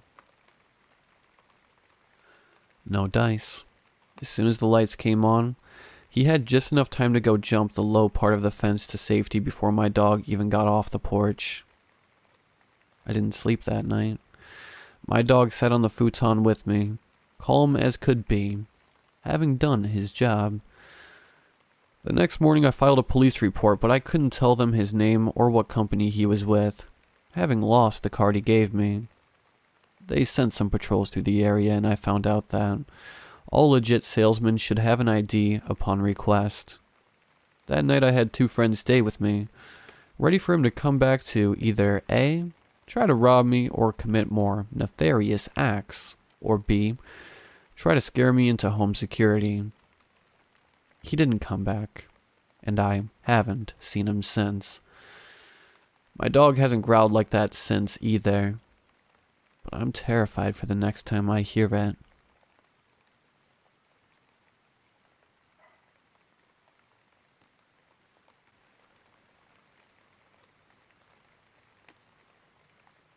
I'm a girl, and this happened when I was 20 in the early 2000s. People used landlines and cell phones were not unlimited.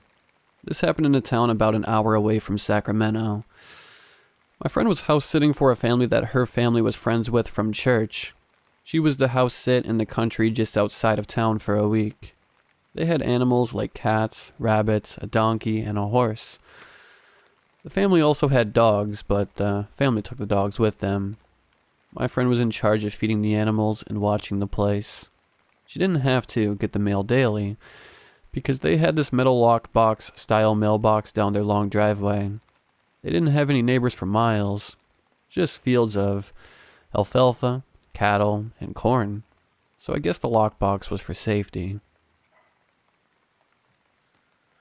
Towards the end of the week, she asked if I wanted to spend the night and keep her company, and I thought it sounded like fun. I had moved out of my aunts and uncles and gotten my own apartment, so I told her I'd pick her up on the way there after I got out of work. We got there around 9:30 p.m., grabbing dinner on the way. We went into the barn first thing and fed the animals. It was late for their dinner, and they made their hunger known with the animal noises. We made sure they had water, then went inside. The house was this big ranch-style house. Single story. The living room was to your left as you walked into the home. There was a long hallway directly to the right of the entrance that led to where the bathroom and bedrooms were.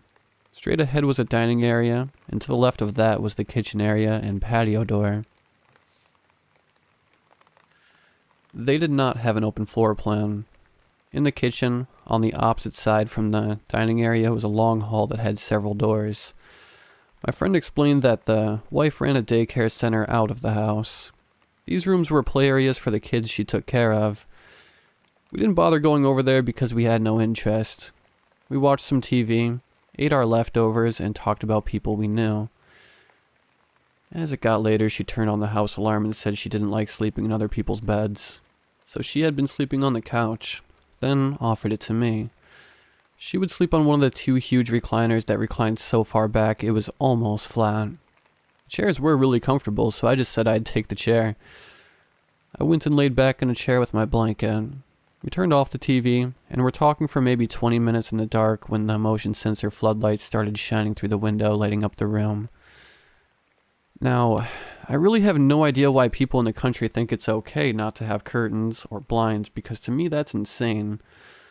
We both got quiet and Amanda says, maybe it was one of the cats. Then we start hearing gravel crunch, like a person walking across gravel in the parking area outside. My chair was closest to the window and I slid carefully down to the floor, clutching the stupid blanket the whole time. The floodlight timed out and my friend slid to the floor too. We laid on our stomachs in the dark, not knowing what to do for a minute, when we heard a loud bang and all of a sudden the house alarm started blaring and the floodlights turned on again. It was so loud we covered our ears and I started to panic. I swear I have never been so close to peeing my pants in my life. I began crawling towards the keypad for the security because I've seen the commercials. There's a button you push and a person responds to you in case of an emergency, or at least sends the police. The main screen says, patio 1 of 2 open. Amanda starts to cry a little and hits the call assistance button on the pad and nothing happens. There's no assistance. I ask her where the phone is, and she says there's a phone in the kitchen and one in the parents' room down the hall. So our choices are to get to the kitchen past the windows and next to one of the patio doors, or to go down the hall to the parents' room and use the phone there. I asked her where the other patio is, and she said it was in the daycare part of the house. It was an easy decision. We go inside the parents' room and it's pitch black. I ask her where the phone, and she says, I think we have to turn on a light. I really don't want to turn on a light, but I have no choice. I don't have a flashlight, and I didn't bring my cell because I had limited minutes. It was a simpler time, and Amanda didn't even get her own cell until after this happened. She turns on the light and we start looking around the room. Not only did these people not have curtains on any window, but they didn't have closet doors. We see a golf club leaning against the wall by the bed. They probably have it instead of a baseball bat, which is what I had next to my bed at home. We figure if we hit someone with it, it's going to leave a mark. She grabs it and we continue our search for the phone. Looking at the obvious places, we find a cordless phone stand, minus the actual phone. The alarm is still raging. We have a light on, and the person who opened the patio door is bound to notice, is all I'm thinking at this point. She asks, should we use the locate phone buttons? I look at her and respond, yeah, if you want some strange guy coming in here with it and asking us if we were looking for something. I'm getting mad that I'm scared and in this situation. Standing there knowing that we have to go to the kitchen, the house alarm stops. It gets country quiet. If you lived in the country, you know what I'm talking about. There isn't another golf club for me to grab, so I make her go out first, flipping every light on and keeping the doors we pass in the hall closed. We double check the security panel, and it still says patio open. Hit call button, and it still doesn't work. Double checking the front door is locked, we start for the kitchen. I tell her we have to check the patio near the kitchen, and I grab a big knife that wasn't even close to being sharp from the kitchen. We check the patio door near the kitchen, and it's locked. We turn on all the lights and grab the phone and dial 911. The phone isn't a cordless phone. It's one of the old ones with a cord attached on a wall. My friend is on the phone with a dispatcher telling her what happened, and I hear a whistle coming from outside the kitchen window. The thing people don't think about, because I didn't in my thinking that safety was turning on the lights, is, well, you have the reflection of the inside of the window. People on the outside have a clear view of you, unless you press your face against the window. I hear the whistle again. It sounds like someone trying to get someone's attention kind of whistle, but I don't see anything outside, and I'm not pressing my face to the window to see if the person there whistling is for me. My friend is still talking to the dispatcher and is crying and is saying she doesn't have the address to the house. She hands me the phone and I say, hello? The dispatcher lady, who sounds annoyed, tells me she needs an address to send police to. I ask that she trace the call and she says something like, you're house sitting and you don't even know where you're at? Scared, angry, and overwhelmed, I hand the phone back to Amanda and start looking for something with an address in the kitchen. I'm looking in the junk drawer, on the counter, on the refrigerator, fully keeping an eye down the hall that has the daycare rooms, knowing that on the other side of one of those doors is a patio door that was opened. Amanda tells the lady that she doesn't pick up the mail because of their lockbox, and then a few seconds later removes the phone from her ear and stares at me with a blank face. I ask her if they're tracing the call because I cannot find anything with an address. Amanda tells me. She said, "I hope the police find you in time," and hung up the phone. I was now really scared and angry at the same time. We knew that there were people outside. We knew that the patio door to the daycare area was opened. We did not know what to do. We stood in the kitchen silent for what seemed like forever, but was probably 1 minute. I picked up the phone and dialed 411. I told Amanda that they would have the number to the police department. As calmly as I could, I explained what was happening to us to 411. I included the 911 dispatcher and said we really needed the phone number of the town's police department. When we heard a huge metal bang outside the kitchen window by the patio door, it sounded like someone dropped something metal and heavy.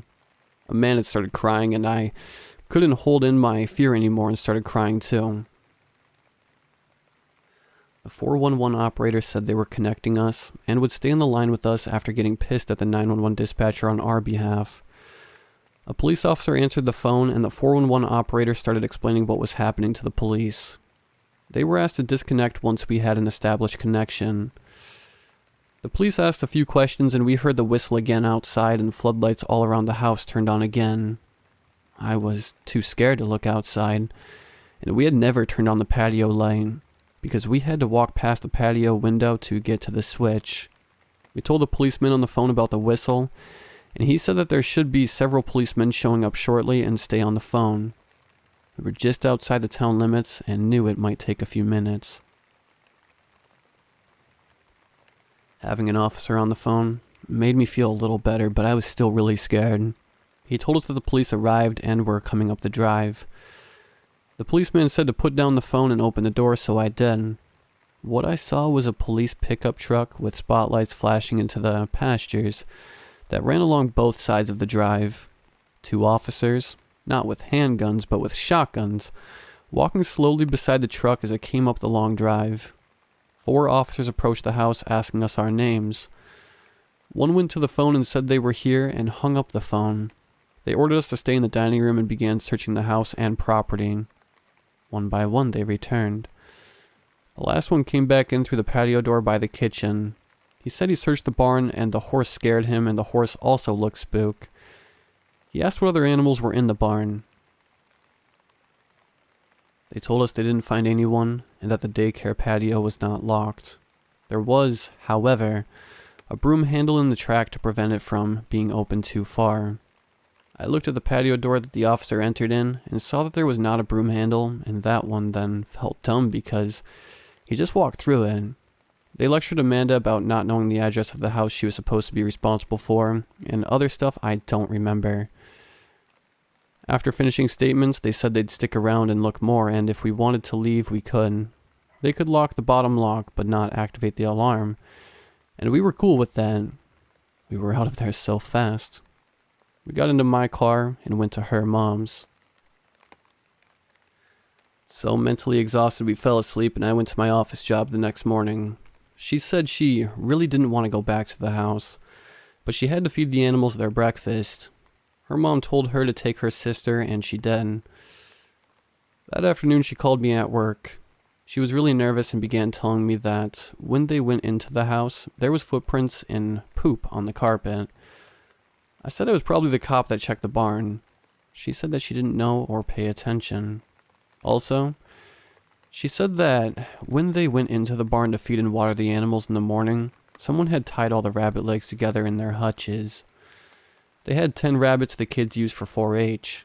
Amanda then continues to say there was a note with the word "lucky" scribbled on the back of a pizza coupon she thought came from the refrigerator door because the flyer was missing a coupon. It took a while for them to untie the rabbits, and Amanda asked her mom to find someone else from their church to finish the house sitting. She wasn't going back. She also told the officer what she came back to, but no one was ever caught, and the police never called either of us to update us.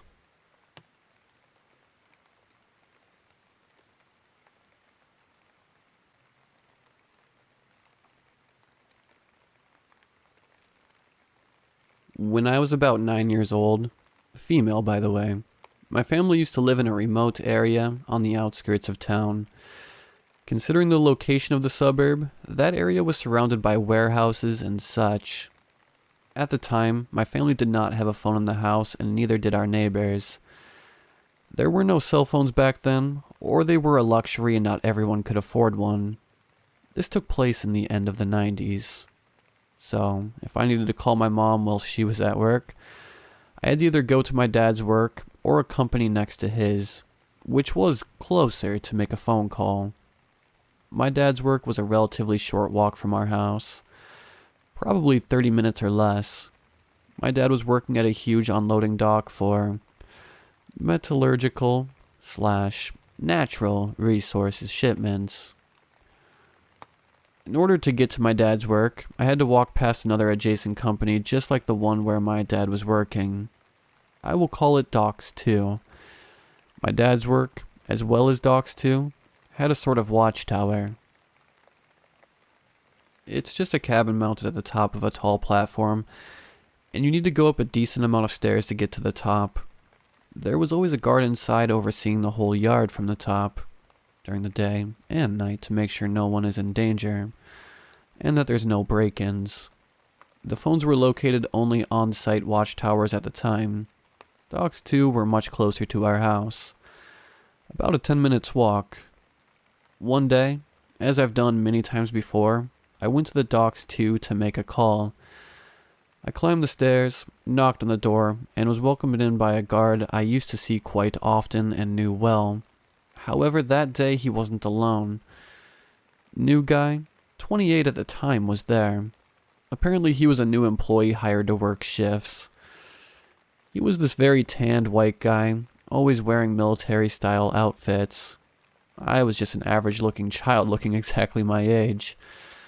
My hair was very blonde, which made my cheeks always appear rosy red, and gave me even more childish appearance. When the new guy saw me that day, he wouldn't take his eyes off me.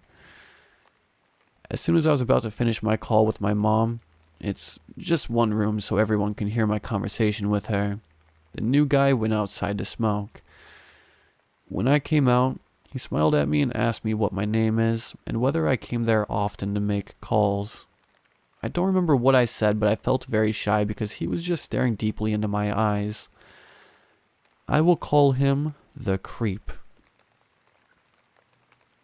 Fast forward and I came to that tower again to make a call. And there he was again. But that time he was alone. I spoke to my mom, and as I was about to leave, he asked me if I wanted any tea too, which I refused. He then proceeded to ask me how my school was going and things like that. He offered to help me with my homework, however, I told him I've got it all sorted. Harmless, but strange. On a side note, I just want to say that what gave me shivers when I was near him is that whenever he looked at me, he looked drunk, which was very unsettling. Mind you, he wasn't actually drunk, but his eyes would get so hazy and his face would flush red. Sometime later, I saw him again. That time I was walking to my dad's work with my friend, and he was doing some digging in the docks too. When he saw me through the metal fence that was separating us, he just leaned against his shovel and just stared at me. He didn't say hi or anything like that. After those encounters, for quite some time I took alternative routes to see my dad, or play with my puppies at my dad's work, or make calls to my mom, because he really creeped me out. However, one day I had to call my mom urgently. My dad's work phone didn't work, so I had to go to the Docks 2 tower, hoping I won't see him. The creep was there, and oh boy was he so happy I came. He was complaining how I don't come anymore to see him. As I was making a call, he grabbed another chair and sat right next to me, very close. It took a while for the call because my mom was busy with something, and someone went to get her whilst I was on the line. I felt like hours waiting, and the creep was just seating next to me, looking at me and smiling. When my mom finally got to the phone, he got up and went to make me tea and brought some biscuits. When I was done talking, he insisted I have tea with him. I didn't, and he just kept on trying to strike a conversation, but this time the tone of conversation was different. He asked me exactly how old I was, and I told him 12 or 13. I have no idea why I've lied that I was older than 9. He told me his age, and although I knew he was much older, I felt really weirded out that he wanted to talk to me so badly, or had any interest in being my friend. My alarms did go off every time I was around him, but I guess I didn't feel overly in danger. He then proceeded to tell me that I was beautiful, and asked me whether I had a boyfriend. He asked me if I have already dated boys and what type of boys I like. I was so uncomfortable and so eager to leave at that point, but he would just keep dragging me into these weird conversations. I could tell he was drinking that day. When I began moving towards the door, he followed me. Eventually, we were both outside. However, in order to get down from the tower, you need to walk this narrow path towards the stairs. He stood blocking it so that I couldn't leave. He got very close to me and I freaked out. The only escape tactic I could come up with as a child was to pretend that I'm seeing someone from the top of the tower. So I began waving my hand at the road down the bottom and towards houses in the distance, pretending I see someone I know and saying, "Oh look, that's my uncle. He's waving at me." The creep looked in that direction but either didn't care or could tell that I was lying. I kept on telling him that the uncle who waved back is a big, angry man, and if I won't come down this instant and go home, we both are going to be in trouble. The creep didn't budge. He got even closer and eventually pressed me against the railing. He kept on asking me his weird questions whilst I was terrified to move because I didn't want to move my body against his. If that makes any sense, so I just froze. He asked me if I would come on a date with him, and that he is looking for a girlfriend. And at that particular moment, someone was coming up the stairs to the tower, so he let me go, but asked me to come back. I have not told anyone about this encounter at that stage because I was afraid that my parents would get angry. I also felt very embarrassed and thought that people would judge me for what happened. Some time later I was home and it was around 9 p.m. I know the time because it was my bedtime. Suddenly a car came into our driveway. I came to see who it was through the front room window, and I could see it was a creep, but this time with other guys, blasting music in his car and shouting my name. I have no idea how he knew where I lived. He must have followed me one day. My dad was outraged. He asked me who these people were, but before I could even answer, he rushed outside. Apparently the creep asked for me to go out with him and his friends. My dad obviously refused, saying that I am a child and too young to hang out with them or go out at this time of the night, and that if he sees any one of them ever again, he will beat the living day out of them. So they drive away. I was so upset with my dad that he called me a child in front of them. Stupid.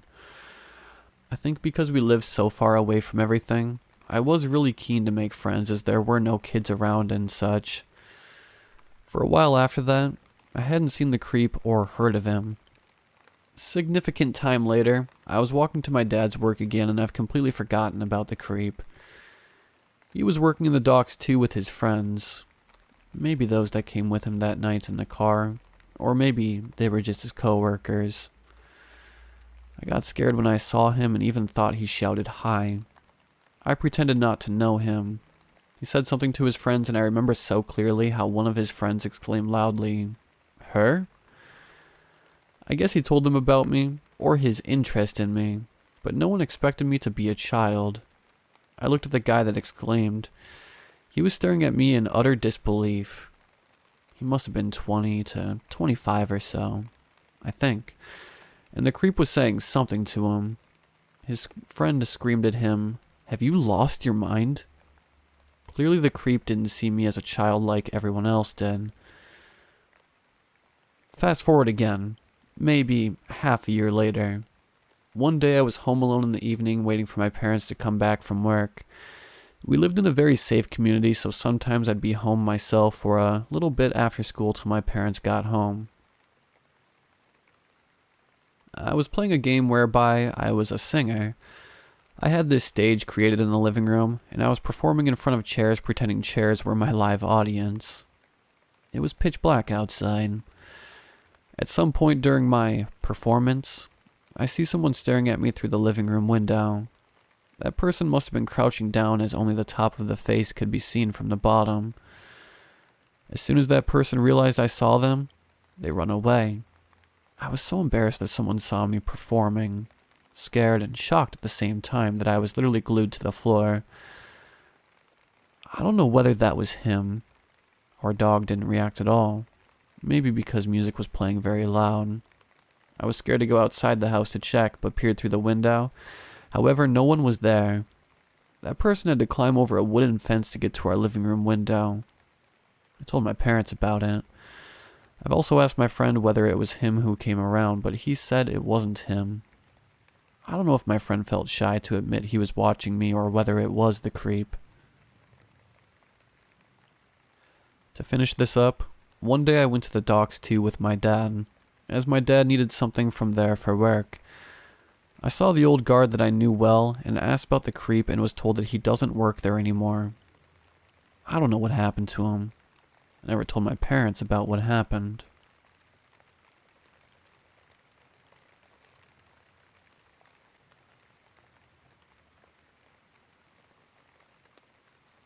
This is something that happened to me 5 or so years ago. I was fresh out of university with my degree in international development.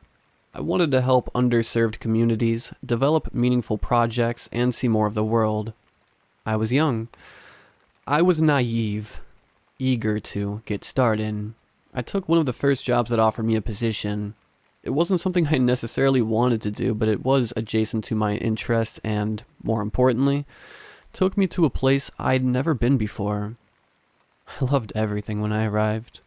It was beautiful, sunny, and green. My new coworkers, all local staff, were amazing and so kind. My boss invited me to play soccer on Sundays with his family. My fellow project coordinator would go out dancing with me on the weekends. My roommate, a fellow expat working in development as well, was a fun and spunky woman I adored. I felt so blessed. Then one day, it changed. I was walking downtown with a friend. There was a vegetable and fruit market that had great, fresh produce directly from the farmers growing it.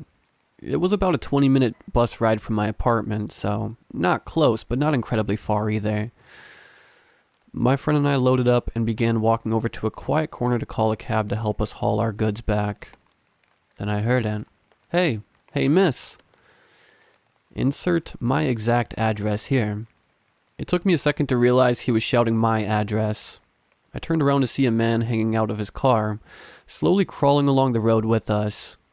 My friend recognized my address too. She turned to me and asked, "Do you know him?" I'd never seen him before. He kept shouting, "Yeah, you. You were living in the back house, on the second floor, right?" That made it even worse. I lived on a big, suburban lot with 2 houses. One in the front, where my landlady and her family lived, and the second in the back. The second house was split into 2 apartments. The bottom floor housed 2 students, while I lived on the second floor with my roommate. You couldn't see the second house from the road, much less the stairway that led to the second floor. My heart was pounding. I wanted to shout back at the guy, but I was scared.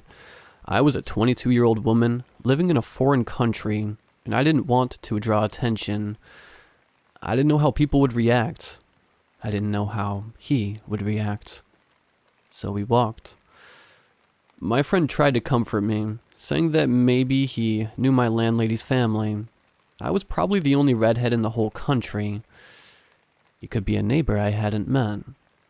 The encounter didn't leave me. It stayed in my mind. A week or so passed and I stopped glancing behind my back whenever a car drove by.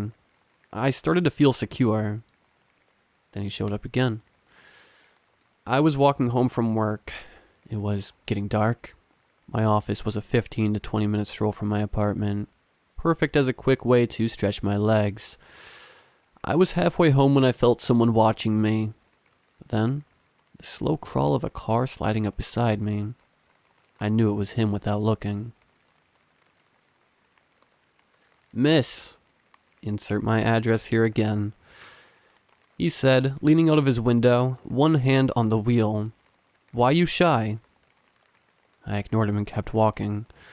There was no one around, and it was getting dark. "Come on," he said. "Let me give you a ride. I know where you live." Not reassuring. I started to feel my chest tighten. I wanted to call someone, but didn't know what he'd do if I reached for my phone. I was practically jogging now, but he just sped up to match my pace. "Listen, bitch." And now he was angry, his voice hard. "You don't just ignore a man like that." I wondered what I'd do if he stopped the car. He looked fit, young. He could probably catch me. He could hurt me. So I did something that, in retrospect, seemed absolutely bizarre. I yelled at him, wildly, rabidly. I did it in my first language, not what they spoke in this country. Not a language he would have ever heard, probably. I screamed curse words and threats, anything I could think of. I'll never forget the confused fury on his face, but he did slow down, letting me run ahead. I could see a woman at a bus stop at the intersection ahead. If I got to her, maybe she'd help. Maybe he'd get scared off. By the time I got to the woman, he was gone. I kept walking home, looking behind me with every step. I told my roommate about what had happened. She told me not to bother reporting it to the police, since they were corrupt and wouldn't do anything. When I told my boss, he told me the same. He said he had a baseball bat and would come whenever I called. I saw the man again 2 weeks later. He was sitting in his car, parked in front of the gates to my apartment. I had been about to take out the trash, but retreated before he could see me. I told my landlady, and when she went over to confront him, he drove off. This continued for weeks. Not every day, but once or twice a week. He was always there, waiting. I took cabs to and from work. I never traveled alone. I barely slept, waiting for him to break in and kill me. My last weekend abroad, he almost did. I went out drinking with a group of my friends, 4 of us in total. We were celebrating the end of my contract, and I was happy to go home in a few days. I couldn't wait to see my family. I couldn't wait to put an ocean between me and the man. We had beers at a local bar, a 5 to 10 minute walk max from my apartment. When it started to get late, around 1, we tried to get a cab, but it was impossible. The roads were jammed and people were everywhere outside. Cabs couldn't even get to us. So we thought, even though others warned us not to, let's walk home. It would be faster than calling a cab. We'll be fine.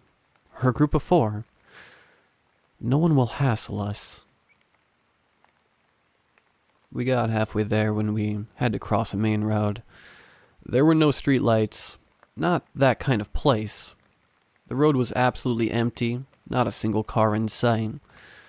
We crossed the road. A few more minutes, but then we were backlit with the bright headlights of a car coming up. We glanced back. A cop car, 2 men in the front, and I knew, even though I couldn't see from the bright lights in my eyes, he was driving. He was a fucking cop. The Jeep slowed, as I knew it would. He rolled down the window to drawl. "Hey, miss." Insert my address for a 3rd time. "Nice night, yeah?" My friends immediately knew who he was. I could see how nervous they were. We were alone on a dark, empty street in the middle of the night. They were cops, so they were armed. No one would intervene, probably. Too dangerous. "You girls need a ride?" He leered. His friend, who I could see now, was grinning hugely. My last few days, I thought, and this is how it ends. We sped up our pace. I don't know what our plan was, other than to get away. Then I heard one of the doors to the Jeep open as the passenger jumped out. I don't think I've ever been so scared in my life, although I didn't dare turn back to see. We were at the turn to my street now. 2 minutes more to get to safety. The car was right behind us. Whoever had gotten out of the car was right behind us. 2 of my friends were ahead now, while another clutched my hand and dragged me along. Then, out of nowhere, another car appeared. They were coming from the opposite direction, illuminating us all. When they slowed to see what was going on, I've never been so grateful. It was an older couple and they looked concerned. I think they knew something very bad was about to happen. I heard, not saw, the car door swing open. I almost got hit as they sped past us in a hurry.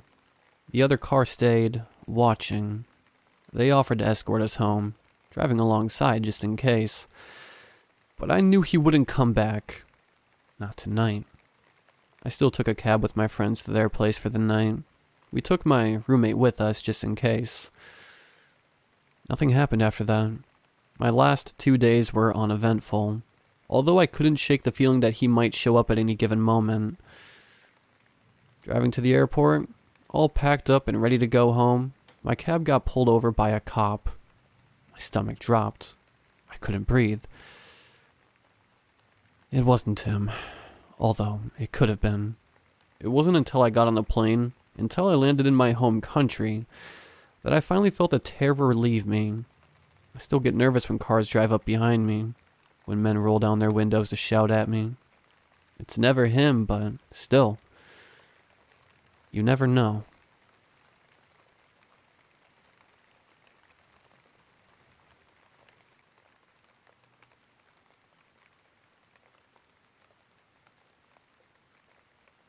Back in July 2018, me and my 3 best friends decided to go on a vacation to Barcelona. The 4 of us, all females, were 18 at the time and had just finished our freshman year of college. For context, we had planned this trip for several months, but the lazy asses that we were took our time before booking our flights and Airbnb. We eventually started our search in May, and if you have ever been to Barcelona, you might know it's already pretty late if you want to find an affordable and well-located summer accommodation. We ended up scrolling on several websites for days as everything was way out of our budget. One of my friends finally found this very decent studio located near the Ramblas, a very touristy neighborhood. The condo was actually located on a narrow street that was perpendicular to the main Rambla. You had to walk about 500 meters, or 0.3 miles, until you arrived at the sketchier end of this street, where the flat was. It really didn't bother us, as the building was pretty secure. You had to open the first front door that led to the streets. Then you had to take the stairs to the second floor, where you had a second door, which required another key. This second door led to 3 condos, so we had a third and final key to our personal flat. The final door did not have any outside handle, which meant that if we were to leave without our keys, we would end up locked out. There was finally no outside handle on the balcony door either. You could only open the door from the inside. It might seem like a lot of details, but it's important for what comes next. The day we checked in, we were pretty excited despite our terrible exhaustion. We had been traveling for 15 hours at that point, so we decided to go smoke a cigarette on the balcony. The balcony next to ours belonged to our next door neighbors, who were a bunch of Italian boys who we only met at this very moment. They had been pretty loud throughout the stay, but we've never thought too much of it. As last elements of context, our condo was disposed as follows. The front door led to the main room, which is where 2 of my friends were sleeping. The bed was on the left, and at the end of the room was the living room, which also worked as a kitchen and a bedroom. The sofa was foldable, where my third friend and I were sleeping. We were there for 5 nights. As the young women that we were, our daily routine was pretty consistent. We would go clubbing every night, go home at around 4 a.m., pass out in our beds, and wake up at 11. We'd visit the city up until 7 p.m. and then get ready to repeat. Our first 3 nights were awesome. We had some male friends who were staying in Barcelona too, so we'd meet up with them and it was fun. Yet the 4th night was rather creepy. We had gone home at 4 a.m., screwed around with my friends for another hour, and fell asleep by 5. Around 7:30, my friend who was sleeping with me in the living room, and who suffers from sleep paralysis, wakes up as she feels something tickling her ankle. She opens her eyes and sees someone crouching at the end of the bed, his hand on her ankle, as if he was looking for something under the bed. At this moment, she is convinced that she's experiencing sleep paralysis again, but the fear makes her sit on the bed and shout, "What the fuck?" Which rarely happens with sleep paralysis, as your muscles are often numb. The shouting wakes me up. I see the guy too, at the end of the bed, and, still half asleep, I whisper, "Edward?" I think I had been dreaming about a friend of mine and confused this guy with him.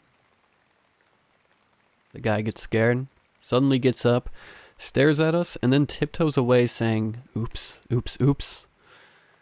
He walks back past the bed where my friends are dead asleep, and walks out the front door. My friend and I stayed up for a long time talking about what we had just experienced. Then we woke the other girls up and told them the story. We never knew how this guy broke into our flat. He didn't steal anything, even though we had ostentatiously left our credit cards, IDs, phones, and cash on the table. The only thing is that night, we did not lock the front door, but it was closed, so normally no one could open it as there was no handle, unless someone had a key. We chose not to talk to the police about it because of this, as they could have told us that we were responsible for not locking the door properly. We also chose not to tell the landlord for the same reason, but also because we didn't want to ruin our last day there. We tried contacting our neighbors, the Italian guys, went to their flat and knocked, but they never opened the door. Looking back at it, we should have definitely done something about it, and we shouldn't have stayed there for another minute. But we were too young, I guess. We could never figure what the guy wanted, nor what he was looking for under the bed. None of this makes sense, to be fair. Why would someone come to someone's place, uninvited, to look for something at 7:30 while the occupants are asleep? I guess we'll never know.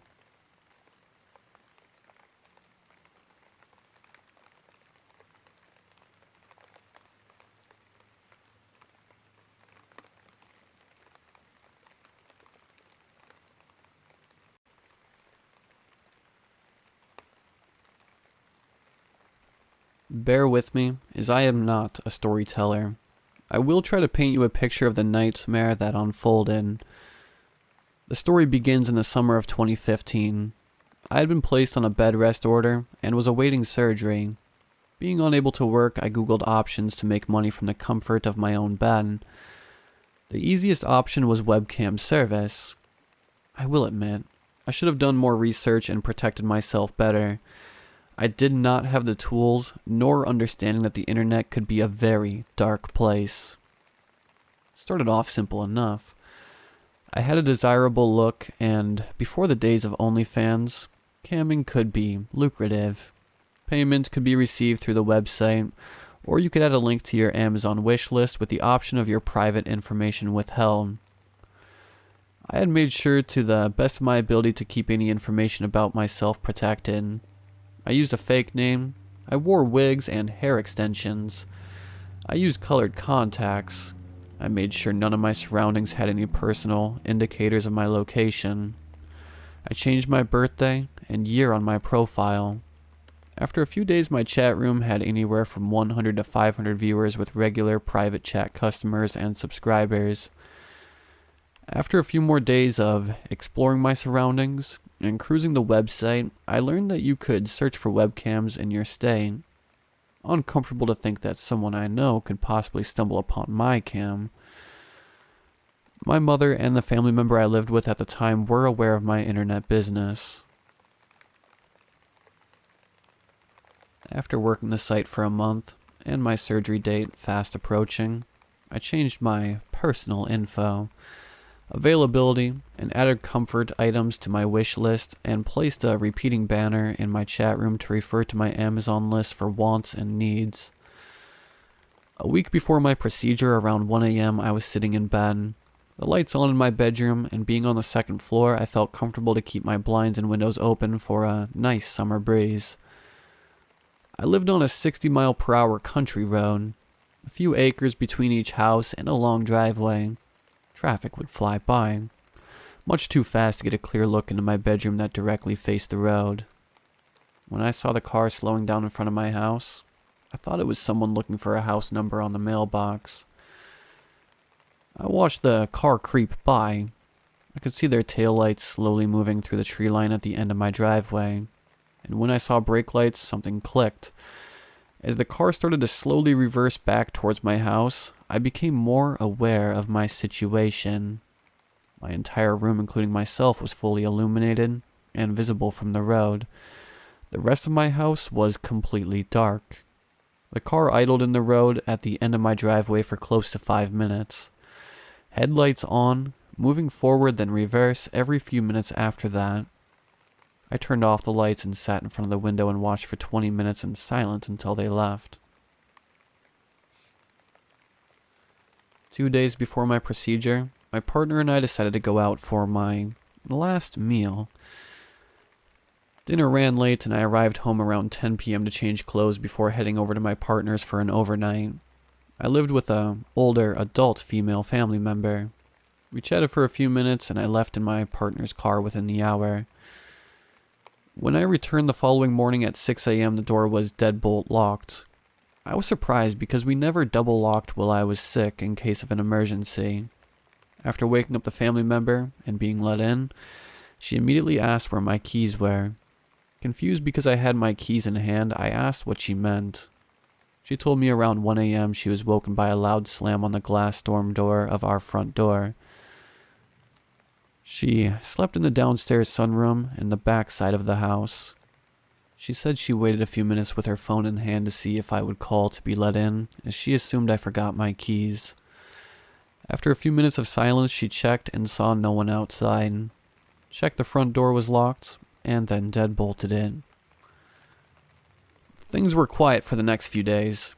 My procedure was rescheduled due to an unforeseen complication. The next time I logged back into my chat room, I received a quickly repeated message through the public chat in a room with 150 people saying, "Hey, real first and last name.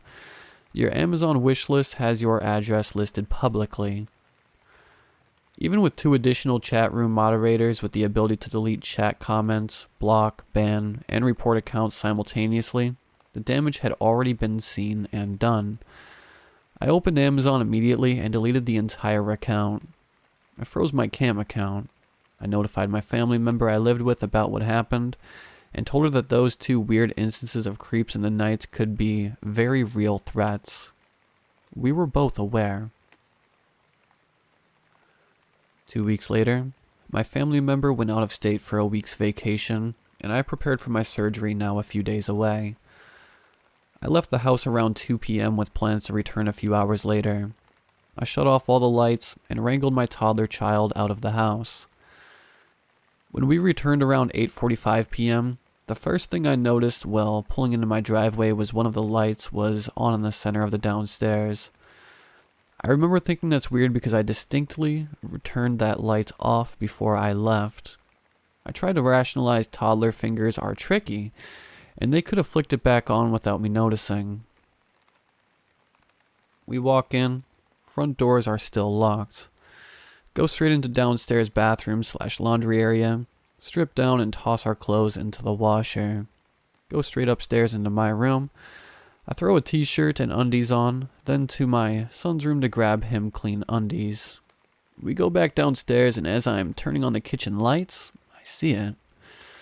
The back sliding door in the sunroom is open. It's not cracked open. It's about a foot-wide gap. The utter sinking feeling of my throat falling out of my asshole and the sheer terror makes me nauseous to this day.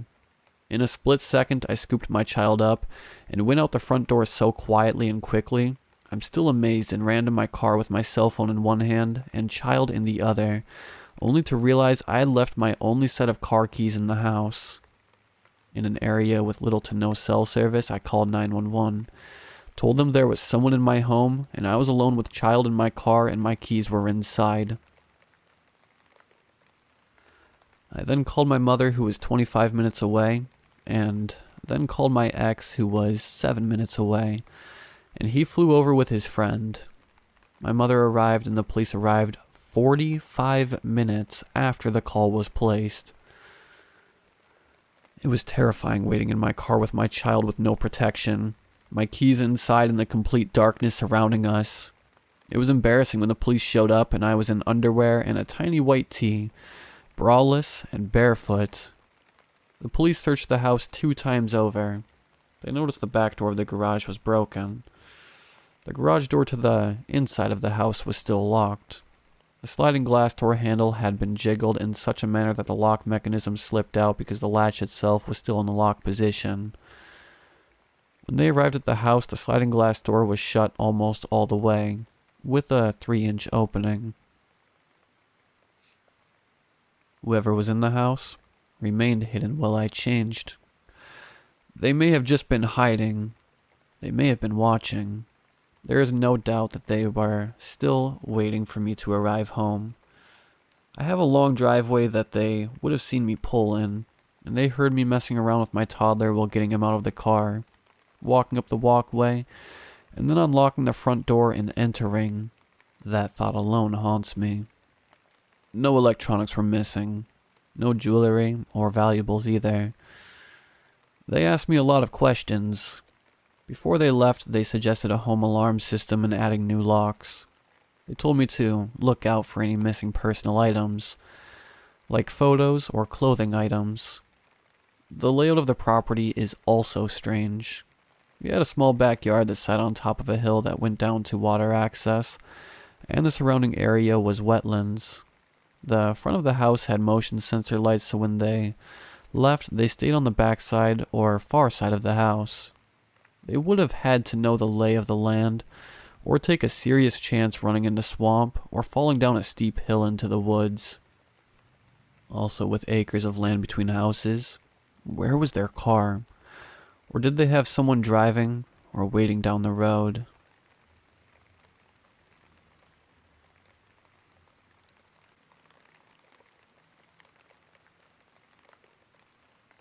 It's hard for me to write this because it has only been a year since it happened. It started in 2014, and it happened in my home country of Sweden, when I went to an art school for a summer course as a form of daily activity. The people at this art school were some of the worst people I have ever met. And that included me, because I was kind of trash back then too. I was 21 years old and had little experience of the real world.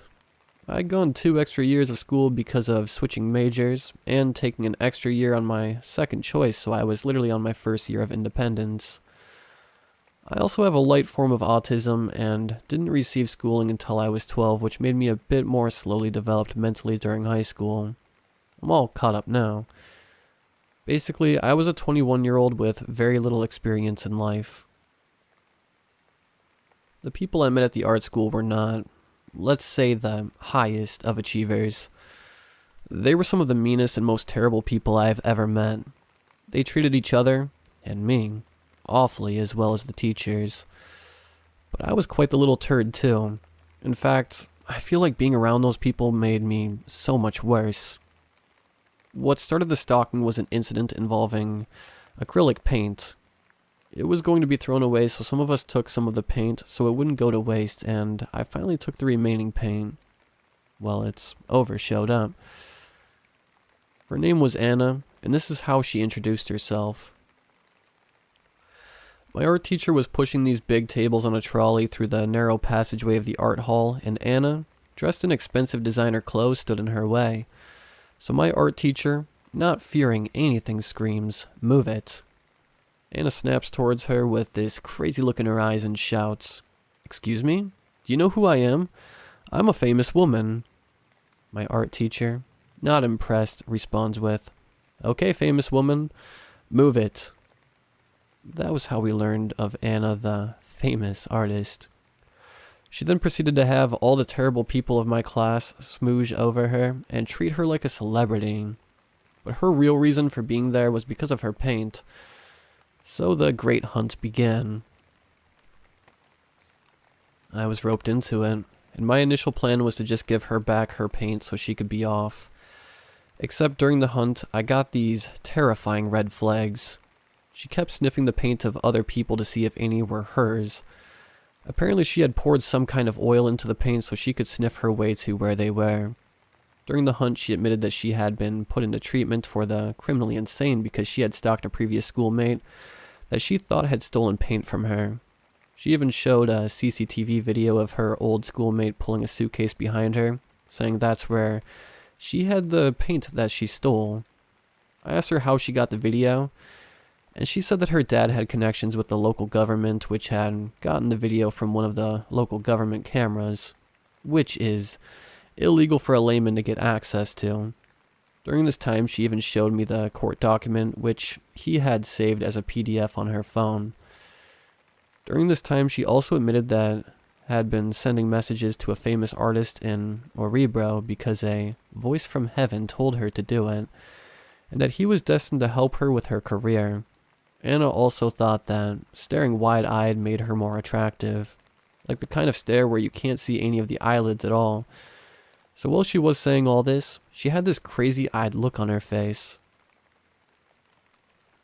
I was terrified of her, and couldn't figure out a way of handing back the paint, so she ended up threatening to have the principal fired if she couldn't search every room for the paint. And when she did find all of her paint, she put it on one of the school's rooms and said that she would pick it up when she wanted to. She said that she would come every year during the exhibit to check if her paint was still there, and that she would sue the school if she found it missing. What a crazy person. End of story, right? How I wish.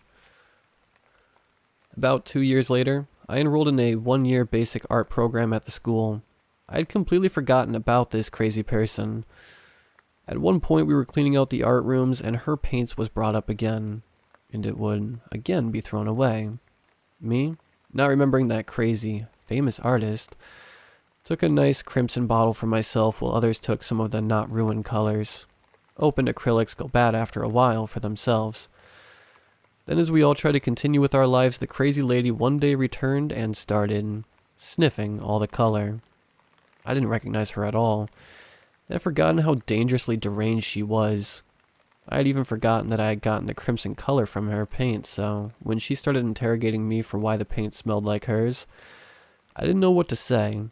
She also smelled her paint at some other girl's table, and was harassing her as well. Thinking that this was all more fuss than it was worth, I threw away the crimson paint. It had started to cut from age anyway. And that is when everything went to hell and crazy-eyed Anna became my stalker. When she found out that I had thrown away the paint, she became convinced that I had re-enrolled at the school specifically to steal her paint.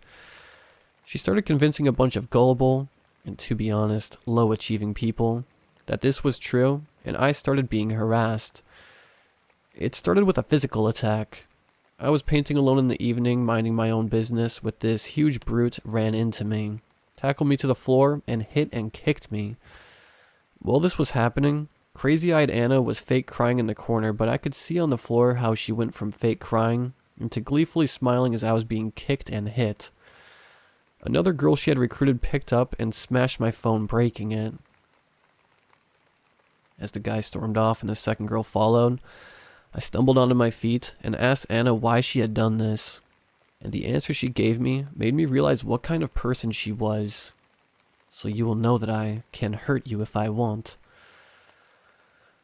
That's the answer she gave me.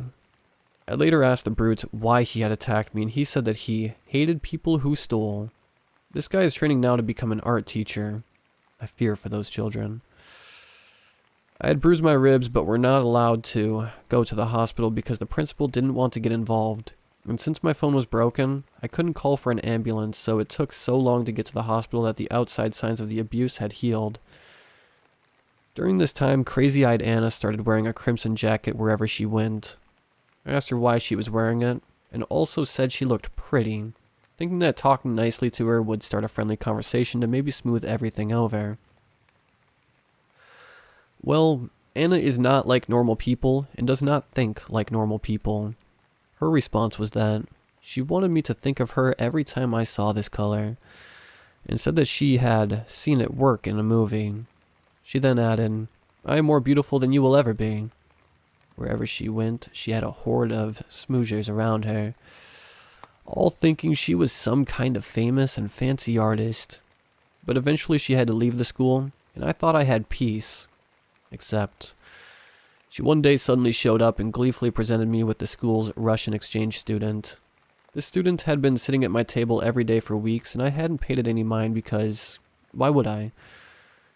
She was allowed to sit there, but this is when crazy-eyed Anna drops the bombshell that this exchange student was A, not a real exchange student, and B, she had been putting her phone on the table each mealtime while having it on speaker with Anna on the other end silently listening in on my conversations.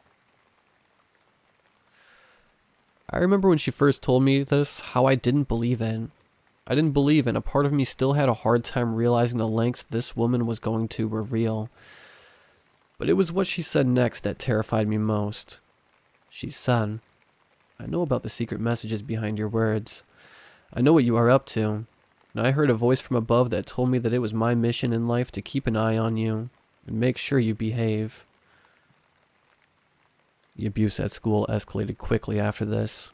I was harassed and cornered in every classroom and chased around school, and at the same time I got no help. It escalated into a happening one late weekend night.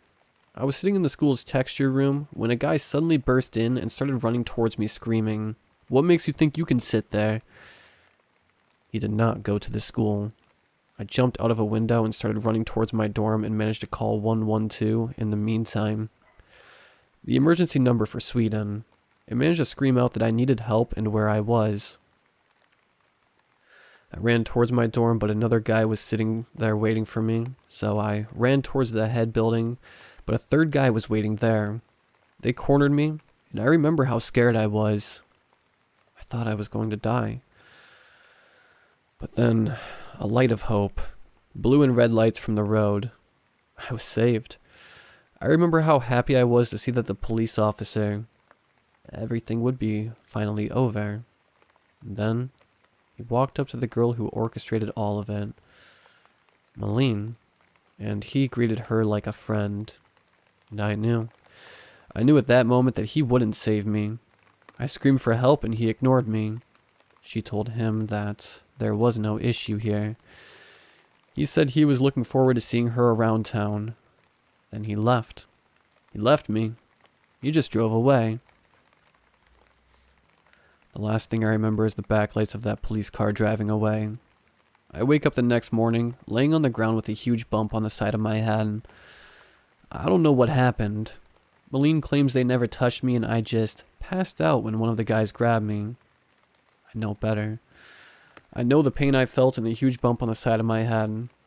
I called 112 and I called for an ambulance. At this time, because of the abuse, I had memory loss and couldn't quite tell the lady what the issue was. But I made a mistake. I told her that I had called 112 the day after, and that a police officer just left me. And she got mad. Really, really mad. She told me that I was slandering her coworker, and to only call if I actually needed help. And then she hung up. I was alone again, with no one, not a single person on my side. I tried to make a police report against Anna and Malene, but the officer had heard about me and deleted the report. It was during this time that I had enough and thought about ending my own life, so I was forcibly put in a mental health ward. And the stalking didn't stop. Crazy-eyed Anna had a friend of hers be committed so she could come into the ward as a visitor in order to harass me. When I tried to go to art school again, she had people she had threatened join the same program so they could keep an eye on me. At home, she would have another guy she had threatened to park outside my house a few times a week in order to scare me. During this, she would also have things stolen from me. Things like shoes, gloves, and the like, and according to the people doing the stealing, This was because she had watched a movie where someone steals items and then puts them back to make someone go insane from the harassment. Crazy-eyed Anna would call me a few times a year lying about being a data collector to get private information out of me, something that took a few years to even catch on to. Because she lived in a big city far away at the time, she constantly forced others to do the stalking for her. Most of them had at one point given drugs to, and then would get them to do what she wanted by threatening to report them to the police if they wouldn't. Others, she would just bribe with money or charm. I've gone for hour-long bus rides where someone admits to being there for her sake. Most people are afraid of her because she won't leave them alone, and she will do to them what she does to me if they don't say yes to her. One girl was roped into standing all dressed in red outside my supermarket. Another girl was also roped into sitting with her car outside my house for hours a few days a week, all because of the fear of this woman. I learned from a cousin of hers that she affords all of this because she won an art prize for $500,000 at one point. It's why she thinks she is famous. I also learned that most of her biological family has cut contact with her because she has been doing this since she was a teenager. And yet, even with that information, no one would listen. When I tell people what she had done to me, people call me the crazy one. I have no history of delusions or of making up tall tales, yet it was so much easier for people to just think that I'm crazy. I have even been forcefully medicated at some points with psychosis medication that baffled doctors lamented over not working. Not even my family believes me. Something that has forever bared how much trust I can put into the relationship between us. I asked her once why she was doing all of this, and she said, "To punish you." I asked her how long I would need to be punished, and she answered, "For as long as I want." At one point I even considered killing her. I am the kind of person who catches flies alive in a cup and let them out the window. I have never harmed another human being. I have never been violent. Yet at one point felt so desperate for freedom that I would take prison, rather than being haunted by crazy-eyed Anna anymore. I was more afraid of her than of prison. Then it stopped. It just stopped. Still a year later, I don't know why it stopped. Nothing in her history tells me that she would stop willingly. So I'm convinced that either she has run out of people to threaten into doing her bidding, or something has happened to her. It's possible that one of those people finally reported her and actually got taken seriously. I don't know. Even so, I can't feel relief. Not yet. I'm still afraid it will start again, and I have given up all hope of being taken seriously by the police.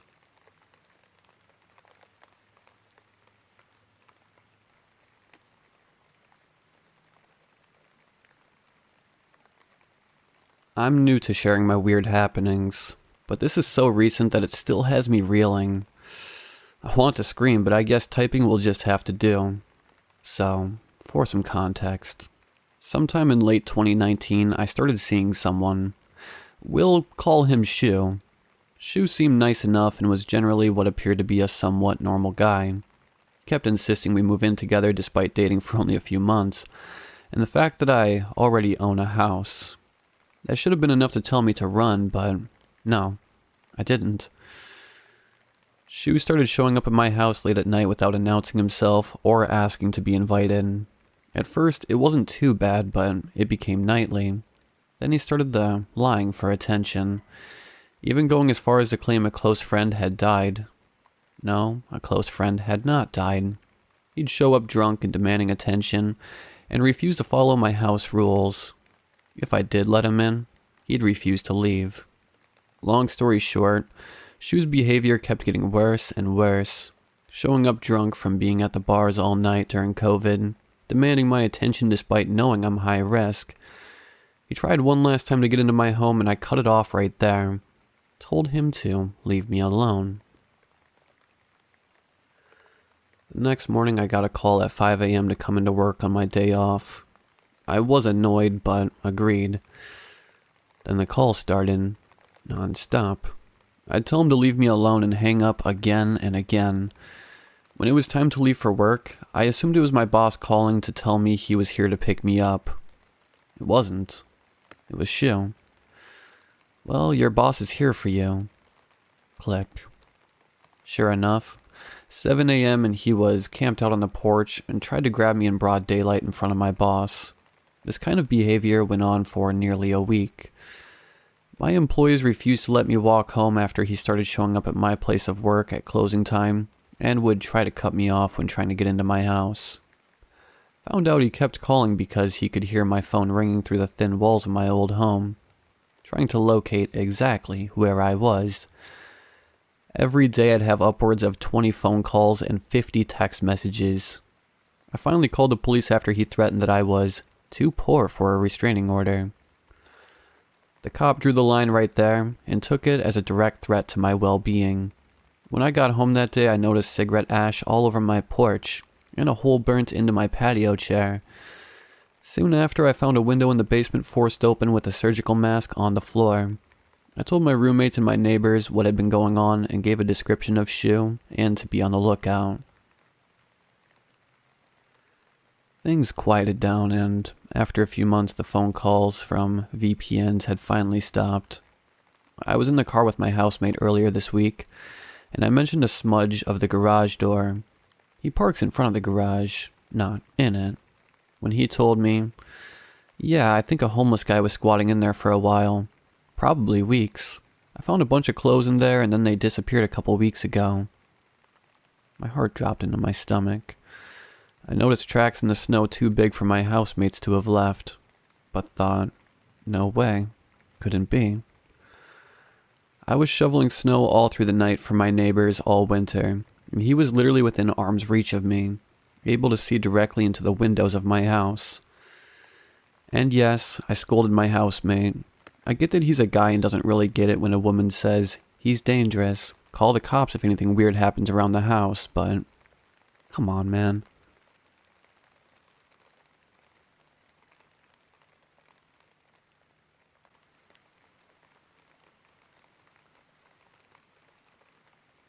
This happened many years ago. I was 8 or so at the time, and every day I would walk home from my elementary school. My house was a few miles down the road, so my mother thought it would be safe enough for me to walk by myself. It was a few months into the school year when it started happening. A beat-up looking Toyota would slow down enough for a couple of white guys that looked like they were in their mid to late 20s to follow me and yell insults at me. I was chubby back then, so they would call me fat and much more hurtful things. I'll always remember the driver. He looked to be the oldest of the bunch with greasy blonde hair hanging down and partially covering his pimple-scarred face. They would follow me until I reached the gas station that was halfway along my journey home. Then they would speed off laughing loudly. For the first couple of weeks, I didn't tell anyone, thinking they would get tired of it. They didn't. A full month passed before I told my mother about it. She, of course, was rightly concerned about me and asked me how long it had been going on for. When I told her a month, she grew even more concerned. Her being a single mom, she couldn't pick me up from school because she was at work all day, so her solution was to send my older brother to meet me halfway, thinking this would deter them. It didn't. Another 4 months went by with them continuing to follow me and throw insults at me. Then suddenly it stopped. A whole month went by without them driving by, and we thought everything was safe again. We were wrong. Suddenly, out of the blue, I saw the old beat-up Toyota heading down the road towards me. Only the driver was in the car this time. He slowed down the car, flung open the passenger door, and proceeded to yell for me to get into the car. I was so scared I couldn't even speak. I just shook my head no and tried to walk faster. He continued to follow me, demanding that I get into his car. I'll never forget the look on his face as he yelled at me. It was full of rage. We finally got to the gas station and I made a break for it. I ran inside the gas station and up to the gas station attendant. I told him what was happening and he let me hide behind the counter. The driver pulled into the gas station, hopped out of the car and came in. He demanded that the gas station attendant tell him where I was, claiming I was his daughter, and I had jumped out of his car. The gas station attendant glanced down at me and I shook my head wildly, mouthing that I did not know this man. The gas station attendant said he didn't know what he was talking about and that he had to leave the store immediately. The driver began to yell wildly and started walking around the store looking for me. The gas station attendant said he was going to call the police if the man did not leave. The man turned to him and said something I'll never forget. "I'll get that bitch, one way or another." The driver stormed out of the gas station and left. I sat there on the floor crying for what felt like hours. The gas station attendant called the police and had them come over.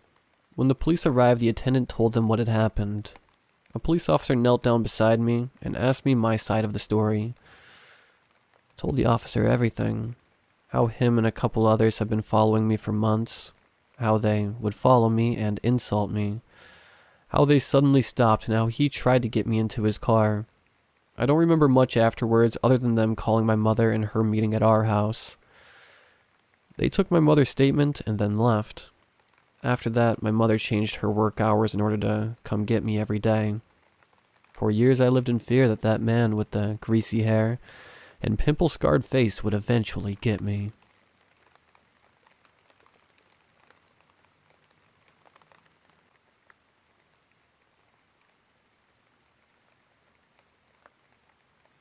This takes place in 2016 and 2017.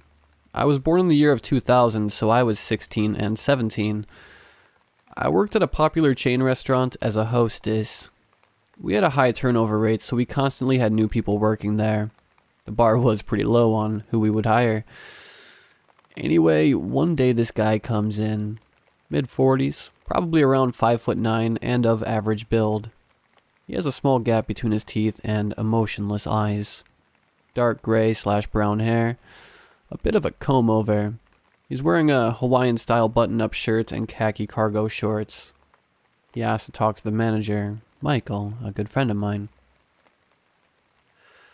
After about 30 minutes of the two talking, the man shakes Michael's hand and leaves. We joke that he looks like the stereotypical serial killer. He had no background to talk about, really. Just that he's from California and he was a male escort. He's having his second interview on Tuesday, so I guess we'll see what happens. Michael says to me, we both made jokes for the next couple of days about the serial killer coworker we were sure we would soon have. Even after he was hired, it was a running joke amongst everyone. His name was John. On the surface, he was okay. Maybe a little inappropriate at times and touchy-feely with the girls, including myself, but everything just said, that's just how he is. He doesn't mean anything by it. I said that too. Looking back, it's weird how we just let him get away with the borderline sexual harassment. I can recall several times that he grabbed me by the waist, called me sexy, even made sexual noises anytime I entered the room. I was around 16. I'd only been working there for about 6 months. I'd become close with most of the staff at that point. Even the new guy, John. He was a little weird to everyone, but especially to me. It was like he had some kind of fascination. In the back of my mind, I thought I should stay on his good side, just in case he was as creepy as he acted. So when he invited us all to a barbecue at his house, I went. I didn't want any reason for him to dislike me. Maybe that's because I'm a people pleaser. Or maybe it was the feeling in my gut. It was me, Michael, his girlfriend, their 3 children, and Justin. John told me to get there at 4, so I did, and when I arrived, I realized I was the first one there. I always get to places early, so I figured everyone else would be there soon. He lived in a nice neighborhood, and from what it seemed, he was pretty well off. Nice house, 2 cars, a boat even. I'm greeted by John at the front door and he welcomes me in with a hug. You're here. The others should show up soon. You want to help me cook the burgers? I'm vegetarian, so I have no idea how to do this. He chuckled. We all thought it was weird when he invited us to the barbecue because of the fact that he didn't eat meat. He made that clear at the restaurant when anyone would offer him a boneless wing or a piece of steak. I figured he just wanted an excuse to have some people over. He lived alone after all. He told us that he had a girlfriend in Germany, and he was previously married in California. He had 3 kids. One was an adult at this point, and the other 2 must have been between 4 and 8. I had met his children before when they came to visit him at work. The oldest took care of the two younger kids. She was deaf, which I thought was interesting, because I had never met a deaf person before. She seemed like she didn't like John, and only came to see him when she was dropping the two young ones to visit him for the weekend. He didn't have custody of either of them, and usually only saw them once every couple of months. Sure, but I'm not a very good cook. I replied, giving him a forced smile. I had never been alone with him before, and I was getting more uncomfortable by the second. First, I should give you a tour. Come on. He grabbed me by the hand and ushered me outside. He had a good-sized backyard. It had a privacy fence, not one, but two small sheds, and a garden. So that's where you dismember people, and you put them in the garden, don't you? I joked, looking back at him. He just smiled. John had caught on to the serial killer jokes at work rather quickly, and he thought it was funny. He would often joke about hiding dead bodies, and I would usually play along. I don't know why I did. I think I really did feel like it was just an inside joke. You got me. Why do you think the veggies grow so well? He had said in a joking voice. While walking towards the garden, ex-wives make excellent fertilizer. After a while, we went back into the kitchen, and he told me to put on an apron. I did because he said it more like an order than a question. You look so sexy in that. Here, let me take a picture to send the girls. You know they love you, right? He pulled out his phone. Smile. At this point, I started to realize that I had been there for at least an hour, and no one else was there yet. I texted a quick text to Michael, asking him when he would be getting here. He replied with, John told us to be there at 6. Are you already there? I gulped. Why would he tell me to get there 2 hours before everyone else? Come sit with me. Sit in this chair. John called from the living room, so I did. He patted the back of the recliner, as to let me know that was my spot. I sat down and he sat down on the couch across from me. I guess now would be a good time to mention that John owned several guns, and he usually had one strapped to his hip. No big deal. This is Texas. It's pretty normal for people to own guns, but he had unstrapped his gun and he was looking at it, toying with it. Do you want a drink? He asked, gesturing to the beer in his hand. No, thank you. I don't really like beer. I replied, probably looking uncomfortable at this point. I think I'm going to text Michael to hurry up. I've got a 16-year-old girl and a gun. He chuckled as he typed away at his phone. I thought he was joking until Michael texted me, asking me if everything was okay, and saying he would be there soon, so sit tight. About 20 minutes later, everyone had shown up. Michael made it a point to mouth, "Are you okay?" to me, and I nodded. John was just joking after all, right? Night went on. Still weird, but not quite as bad as before. Justin and John made quick work of cooking, and the rest of us sat at the table, including Michael's kids. He had 2 boys and 1 girl, and his girlfriend was named Megan. Soon John had fixed up some cocktails for all of us, even me. I hardly touched it, but when Megan finished hers, she got up to get a refill. This is when it got weird. Sit down. John demanded, standing up from his spot at the table. She just looked at him confused. I'm just getting a refill. I'll get it for you. You are the guest. Sit down. He said a bit more calm than before. He grabbed her cup and went back into the kitchen to fill it up. We all just kind of looked at each other. We made quick work of eating, even though the burgers were almost raw in the middle. At some point, John had started talking about his kids and missing them. That's when he told Michael's daughter to come sit on his lap. She was a sweet little girl, so she did. I love you, John told her, tearing up. Say it back. So she did, and he started bawling. He was rambling about being so happy that he had friends, and he wished that we could all just stay there forever. We were all quiet except for Justin, who was totally oblivious to everything going on. He kept munching away at his burgers. As everyone was getting ready to leave, my mom pulled up to come and get me. John quickly pulled us both into one of his sheds, sitting us both down. My mom just looked at me confused. Thank you so much for letting your daughter be my friend. It means so much to me.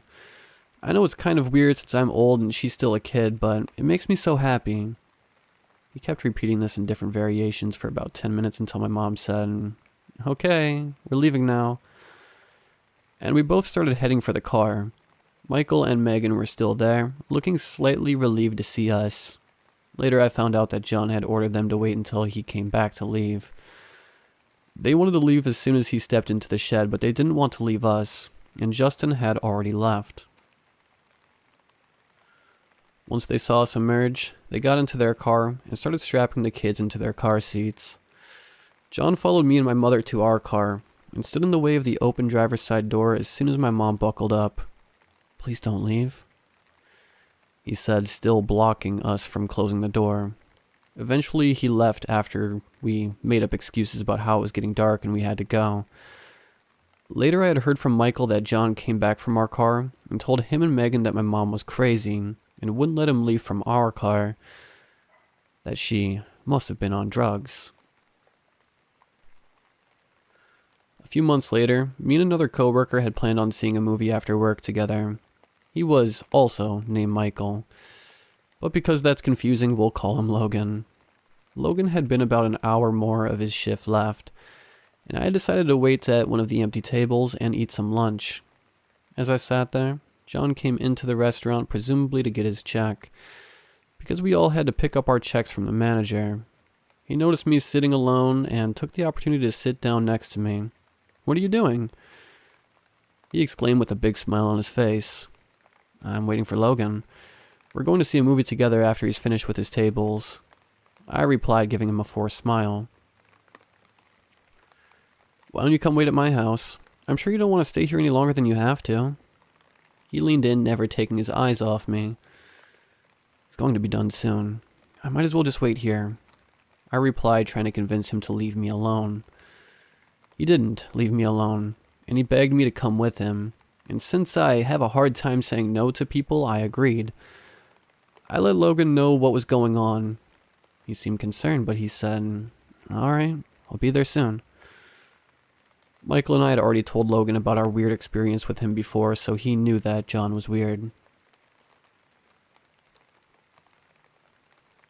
Once we got to John's house, he gave me a glass of orange juice and vodka. "I'm not supposed to drink, you know. I'm only 16.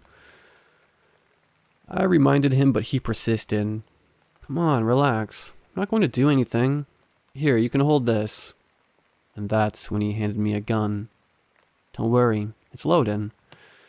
He smiled at me. I had never held a gun before, and I definitely did not want to hold it. It was all very uncomfortable and weird. "Here, sit down right here. You can help me with my puzzle," he told me, pulling a bench out by a small table. "God, you look so sexy with that thing." I sat down at the table, trying to ignore his comments. I sat the gun down and began working on the half-finished puzzle. John put my screwdriver down next to the gun. I was right next to a window, and as I looked outside, I realized it was raining. Logan had texted me that he was on his way, and I was just glad that I would get to leave soon. John was sat on the couch with several guns and a lot of ammunition sitting on the coffee table in front of him. From what I could tell, he was cleaning the guns, but the way the room was set up, he had his back facing me. Logan eventually showed up, and we had about 20 minutes until the movie started. "Well, we better get going," Logan said, motioning for me to follow him. Just as I got up, John pointed to the kitchen. "Why don't you stay for a drink? You have time before the movie starts, right?" Before either of us could protest, he patted the spot next to him, getting up and soon returning from the kitchen with a mixed drink for Logan. "Okay, just one, I guess." He agreed, which turned into two, which turned into three. Not by Logan's choice, but because John was so insistent. Okay, the movie just started. If we get there fast, we might make it before the commercials end. Logan got up, grabbing his keys. "You really think you should drive right now? Logan, you've been drinking."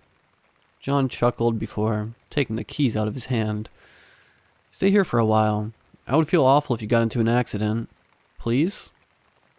He begged. Logan and I exchanged a concerned look before sitting back down. Okay, we'll stay until the next showing, I guess. I said to them both, forcing a smile. Do you guys want to see something? John asked, and we nodded hesitantly. He brought out a small safe and struggled to unlock it for about 10 minutes. He even made me try because he liked watching me struggle to open it up. I'm going to make you two rich. Look, he said once we finally got it open. The safe was full of $2 bills, $1 coins, cool stuff, but nothing of real value. He handed us both 2 Sacagawea coins each, claiming that they would put us through college. Neither of us were buying it, but we went along with it, thanking him. My father collected coins, so I knew a small amount of information about them, and I assumed that John was just confused. Then he pulled out a Nebraska Centennial gun. It was gold-plated and had a mother-of-pearl handle. He pointed it at the wall and pulled the trigger. Nothing happened. Whoops, glad that wasn't loaded. John chuckled before putting it down and using his hands to spread the coins in various forms of currency around the table. He did that for a while, scooping up coins and letting them fall between his fingers. You guys should go get some drugs. I don't care. Anything. John told us. His eyes widened. Logan and I saw this as an opportunity and took it. Sure, we'll go do that. We'll be back soon. Logan replied, grabbing his keys. Once we got into his car, we both breathed a sigh of relief. We decided to go to Michael's house to tell him about all the weird shit that had just happened. We got there, and after telling him everything, Michael got a text on his phone. It's from John, he said slowly. He said, don't trust them. They're liars and bad people. They're evil. They're using me. Me and Logan just looked at each other. Us? Is he talking about us? I asked, getting concerned. Yeah, I think so. He keeps repeating the same thing. I have like 15 texts from him. Michael told us, showing us his screen. Shit. Logan said, his eyes getting wide. I forgot my phone at his house. Me and Michael looked at each other. Do you want us to go with you? What do we do? Michael asked. Go and say that my mom wanted me home and so you ended up dropping me off at my house but you forgot your phone. Say we couldn't find any drugs for him. We looked for a while and that's why it took so long. We couldn't call him to let him know because you left your phone and mine is out of service. I instructed trying to come up with the best excuse that I could. Logan left and about 40 minutes later he came back. He's literally crazy. I got there, gave him the excuse and got my phone. He was just sitting in the chair looking at me. Then he got up and hugged me. He wouldn't let go for like 10 minutes. He kept saying that he loves me and I'm his best friend. Logan told us and we all decided there's something wrong with John. We never went back to his house, but John began acting weird at work. Erratic, jumping from happy to sad randomly. He quit a few months later, and the last time we heard was that he moved to Tennessee. I looked him up on the Mugshots website and found an arrest record. It was from 2013.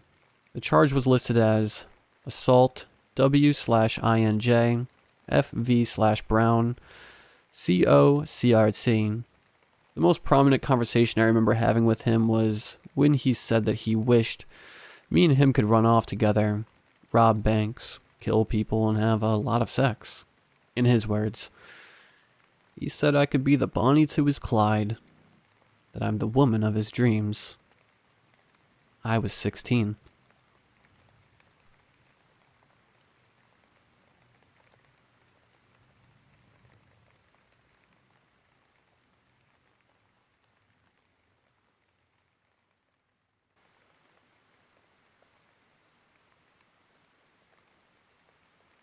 This story takes place back in April 2018. I live on Long Island and was in my freshman year of high school. I was going through a tough time. Earlier in the week, my girlfriend broke up with me because of rumors she heard about me, which I won't share on here. There was a lot of drama going around my life at this time. Depression, broken hearts, typical high school bullshit. My mom knew I was down in the dumps, so one night she took me to get a new phone in the nearby mall. I have an iPhone 5 at the time, going to an iPhone 8, so I needed a new one. We were gone for about an hour. We returned home with my dog greeting us. Let me tell you something about my dog. He's a short, stocky golden retriever who's never violent or vicious in any way. This is important for later. My dad was still at work, so it was my duty to take out the trash. I went through the front door with my dog resting on the porch, and I went to the side of my house to throw out the trash. When I was throwing the bag, I look over to my neighbor's house where I saw a guy dressed in all black around 6 foot, walking out of their side door. Being a paranoid 14-year-old, I had so many red flags going off. Let me tell you something about my neighbors and my neighborhood. I live in a safe neighborhood, but not 15 minutes away from walking distance. We live by a town that has a high crime rate ranging from muggings, drug dealing, and even murders from time to time. My neighbors, on the other hand, have an older stepson who drag races in the part of town, so for some stupid reason, I wasn't in the fight or flight mode yet because I was assuming that this could be one of his friends. Stupid of me, I know. Until there was another man, and then another. There were 6 guys dressed in all black coming out of the house and from the backyard. Then I knew what was going on, so I tried walking away as I saw nothing. When I was on my driveway, I saw 2 of the 6 guys slowly walking towards me. My blood went cold within a second as they were getting close. My dog went running off the porch, chasing the 6 men down the street, into the night. My dog came back, and I was still standing on my driveway trying to process what I just saw. I went back inside with my mom, asking me what just happened. I told her what I saw with the 6 men coming out of the neighbor's house and heading towards me. We called the police, and they came over to ask me questions. I described the men as best as I could. The police told us we're not the first to experience this, as there were 7 burglaries all over town at the time, and I probably witnessed them attempting to break in. I told the officers about 2 of the guys walking toward me after I saw them. They told me that since I saw them, they were trying to stop a witness. That was basically a friendly way of them saying that the burglars were going to kill me, since I saw what they were doing. As typical as this could get, the best they could do was a police report. I was always afraid of break-ins, but I never thought I would experience one. To this day, I'm still surprised at how harmless my golden retriever saved my life that night. It shows me that no matter where you are in this world, this shit could happen anywhere. 4 years have gone by. My family now has a gun, and I am currently training in kickboxing for self-defense.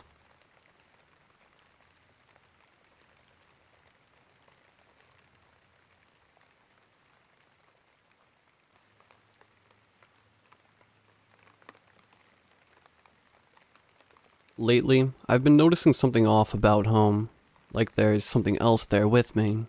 My wife, and our 2 dogs, but I have not been able to put my finger on it until today. For some context, I live in a duplex. We share the property with another guy in his mid-20s. He has his own house and we have ours, but we share the laundry room that leads to our respective backyards that are separated by a fence. This all started around 2 months ago when the guy sent me a text. "Hey man, just a heads up, someone stole my bike out of the sunroom." This is extra creepy because to get to our sun/laundry room, you would need to hop the brick fence surrounded by shrubby trees and then hurl the bike over. Unless the thief had the most massive pair of balls ever, and walked it out through one of our front doors when we weren't home. Either way, I didn't feel right and made more of an effort to keep the door locked. Fast forward to a couple of weeks ago. I let my dogs into the backyard and one of them starts sniffing at the shed. No big deal. The lizards are coming out with it heating up. They probably just chased one under the door. I finally got them to come in, but didn't give it much thought. I hardly ever go into that shed. Nothing wrong with it. It's just kind of out of the way, and I'm not really a hang out in the shed type of guy. So we generally use it for storage. Suitcases, furniture that doesn't fit/match the house. Camping stuff, you know, boring suburban shit. We probably enter it maybe 3 times a year. After the 18th day in a row of my dogs being curious about the shed, I decided to have a little look-see to see if maybe there was a Komodo dragon or something in there since they wouldn't let this thing go. Nope. no Komodo. But what I did find literally made me piss myself just a little bit. Just a few drops. Inside the shed was the bike that my neighbor had stolen a little while back. My first thought was, oh fuck, my wife is a klepto. But quickly ruled that out. She doesn't even like to bike. Then I was briefly worried that my neighbor thought that I was the thief. I mean, it's in my shed. I don't know how to explain that if he found out. Plus I wanted to give him his bike back. I kept looking around and found one of our sleeping bags unraveled but balled up behind a box. Inside of it was a sack of what looked to be around $20 in change and singles. There was also a bag for garbage and it had lots of food wrappers inside. Eventually my brain accepted that it was ultimately denying it at first and put two and two together. Someone, I don't know who, was living in my shed. Or at least was. Maybe my dog spooked them off. Or maybe they sleep there every night and leave during the day. If they weren't coming back, why would they leave the change? I left everything how I found it and thinking about what I should do next. Whoever did it must have gotten in through the spare set of keys I keep hidden in my backyard. I looked up and brought them inside with me tonight. Hopefully whoever it is gets the message and moves on. I'm going to install cameras tomorrow. I'll keep you guys updated if anything more happens. Please hope for the best and that this person isn't a lunatic. Alright guys, I've got some good news and I've got some bad news. The bad news is that for 3 nights now, my cameras have not picked up anything. So no creepy footage for you guys. The good news for me? No footage. But the story doesn't end there. A few people who read my post suggested I contact some local homeless shelters. After all, I didn't want to get police involved and ruin someone's life potentially, and this very well could have just been a person who hit rock bottom and just needed any kind of shelter. So I called around these past few days and explained this story to some people who knew the homeless population. The first few conversations went something like this. Doesn't sound like anyone I know of, but let me hook you up with...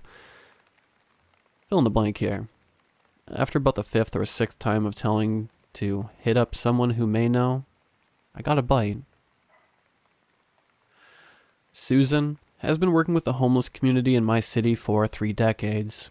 She listened to what I had to say with eagerness, and I could tell she had a light bulb go off almost right away. That bag of food wrappers you found, were there a bunch of party mix little bite muffins? This was it. She was dead spot on. There were probably like 10 in there. You've got nothing to worry about. That's Old Man Dan. Susan proceeded to tell me the brief version of Old Man Dan's life. Old Man Dan is a supposed Vietnam veteran who, like many of his peers, fell on hard times. She said that he has probably lived more of his life homeless than he probably has functioning with society. They feel like he suffers from a multitude of mental health issues such as PTSD and multiple personality, but has never been a concern for violent outbursts. He has mostly kept his head low and just tried to hang out. He also has a habit for shoplifting boxes at a time of party mix, little bites from the grocery store. I guess they're his favorite. But Old Man Dan was infamous for one thing, setting up little bases around town. Some, they said, he's gone years undetected. Other times he's caught in a day. There are usually little bite wrappers around in these places. That's what usually gives his identity away. They said he's really good about not going back to where he's not welcome. He's just trying to not draw attention. Some of his local hideouts include under the bleachers at a high school, the away team's bench, less security, abandoned swimming pools, like one's swim teams would practice at. He had a tent on a golf course, but his most common are a plethora of sheds and guest houses he can find a way into. So now that I knew that my wife's life, my precious baby pups, my neighbors, and my life were not in any immediate threat, I took a moment to ponder and make my next move. I asked if Susan would come by and grab his stuff and track him down. She said she knew his usual spots. I tossed his trash. It was just wrappers, no cans or recyclables, but gave her the sack of cash and coins. Just a little extra from my coin jar, too. I also let her give him the sleeping bag. My neighbor kept the bike. Anyway, hopefully that's the end of this saga. I'm moving this summer away, so not really anything to worry about long term. But although I knew his intentions aren't malicious, part of me still feels violated that this was even happening. How many nights did he sleep out there without me knowing? I shudder at the thought.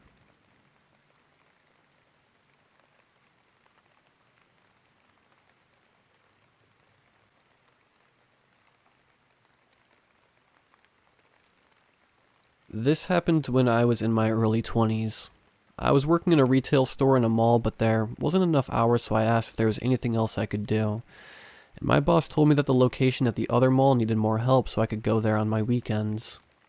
I decided to take the bus route that was a bit longer, but that I didn't have to make any transfers. So I got up early and caught the earliest one I could. The bus ride was fairly normal. I got to see parts of my city I hadn't seen before. I did notice that the bus eventually went into a more dingy neighborhood. There was more trash everywhere, abandoned buildings, houses, and cars, etc. I noticed it, but I felt like I was safely on the bus and my destination was in a nice neighborhood. At some point, an elderly lady got on the bus and I noticed that no one was getting up to offer her a seat, so I gave her mine and went to go hold the pole next to the side door of the bus and continued on my way. While riding, I remember looking at a guy next to me and asking if he knew about how much longer it would take to get to my stop. But before he answered, someone hit the buzzer to get off. The doors next to me opened, and then I felt hands on my free arm grabbing me and pulling me. I on reflex immediately clenched up because I generally don't like any physical contact with strangers outside of a greeting handshake. And I really think that reflex saved my life because it took my brain a few seconds to register that someone was trying to pull me off the bus. A tall man in a white tank top, blue jeans, and white tennis shoes had come out of the back of the bus, grabbed my arm, and tried to drag me off the bus. He had pulled me down to the second step before I even understood what was going on, and I was just barely still hanging on to the pole.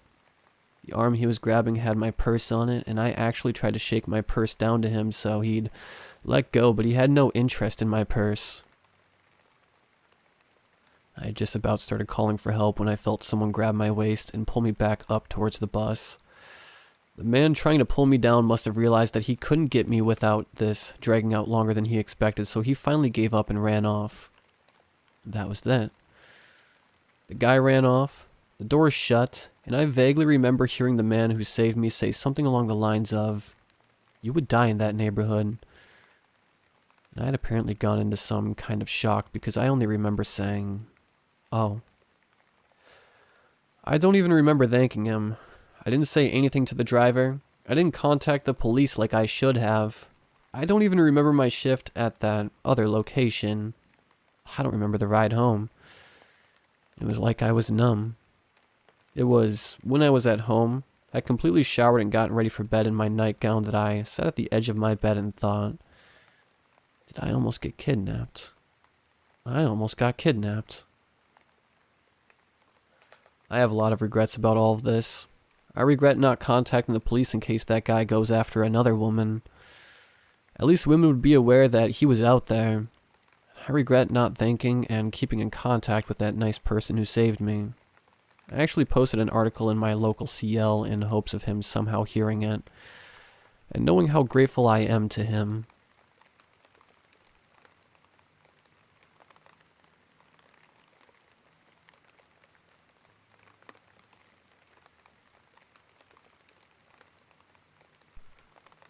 This happened way back in October of 2006. At that time, I was just a 19-year-old kid always on the lookout for adventure.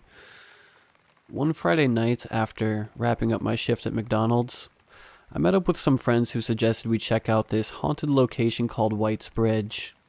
My one buddy Brandon said he had recently learned about it and began telling us the legends associated with the 100-year-old wood-covered bridge.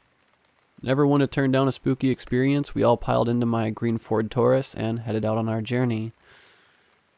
Brandon gave directions, guiding me off the main road, and within minutes we were on the dirt back roads, surrounded by woods and cornfields.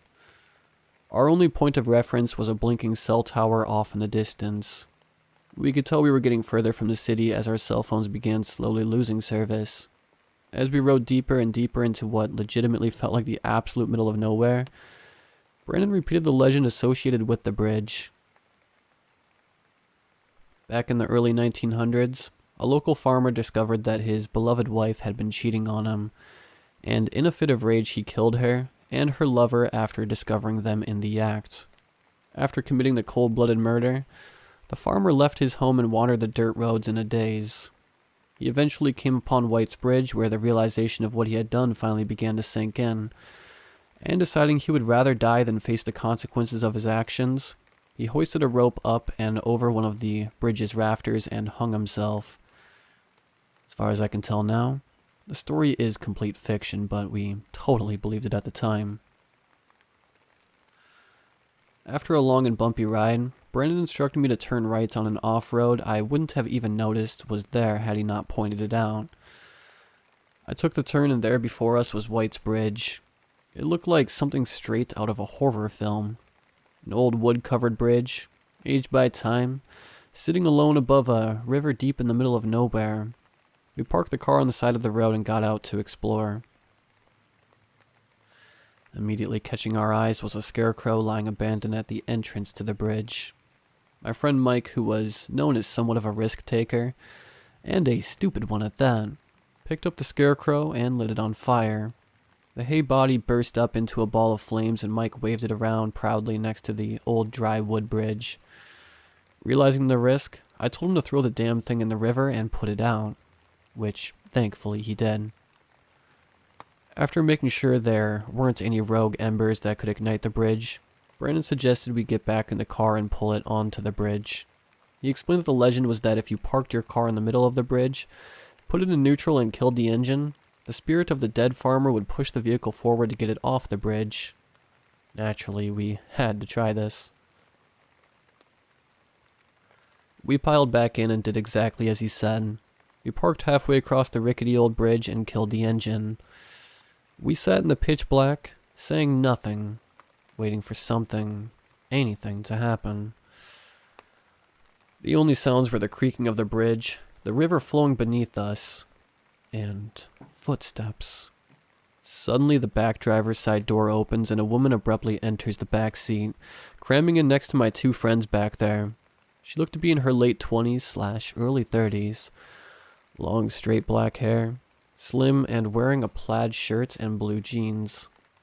It's been a while, but this is essentially how I remember the conversation going. "I saw your fire signal for me," she said. Wait, what?" I replied, totally freaked out and at a complete loss for words. "I'm so glad you came. My boyfriend's car broke down that way. I need a ride back." My brain was doing its best to compute the situation. "I'm sorry, but who are you?" I asked. "What are you doing here?" "I told you," she responded curtly. "My boyfriend's car broke down over there. Can you please just give me a ride so I don't have to walk all the way back?" She was pointing ahead, towards a narrow road that forked off to the right on the other side of the bridge. My friend Mike, the scarecrow burner, and ever the gentleman added, "I mean, if you need a place to stay, you're more than welcome to come crash at my place. I got plenty to drink and—" I interrupted him. "No, lady, listen. I'm sorry. I don't know who you are. You just got in my car and this is all really weird. You could be an axe murderer for all I know and... I'm sorry. You have to get out." She glared at me in the rearview mirror. If looks could kill, I would have been done for. "But you signaled for me." She responded in an irritated tone. "We weren't signaling for you. Get out." She let out an angry sigh and got out, walking back in the direction from which she came and disappearing into the night. I started the engine right up and looked at my friends. They all had looks of disbelief on their face. Without saying a word, I put the car in drive and slowly rolled forward and off the bridge.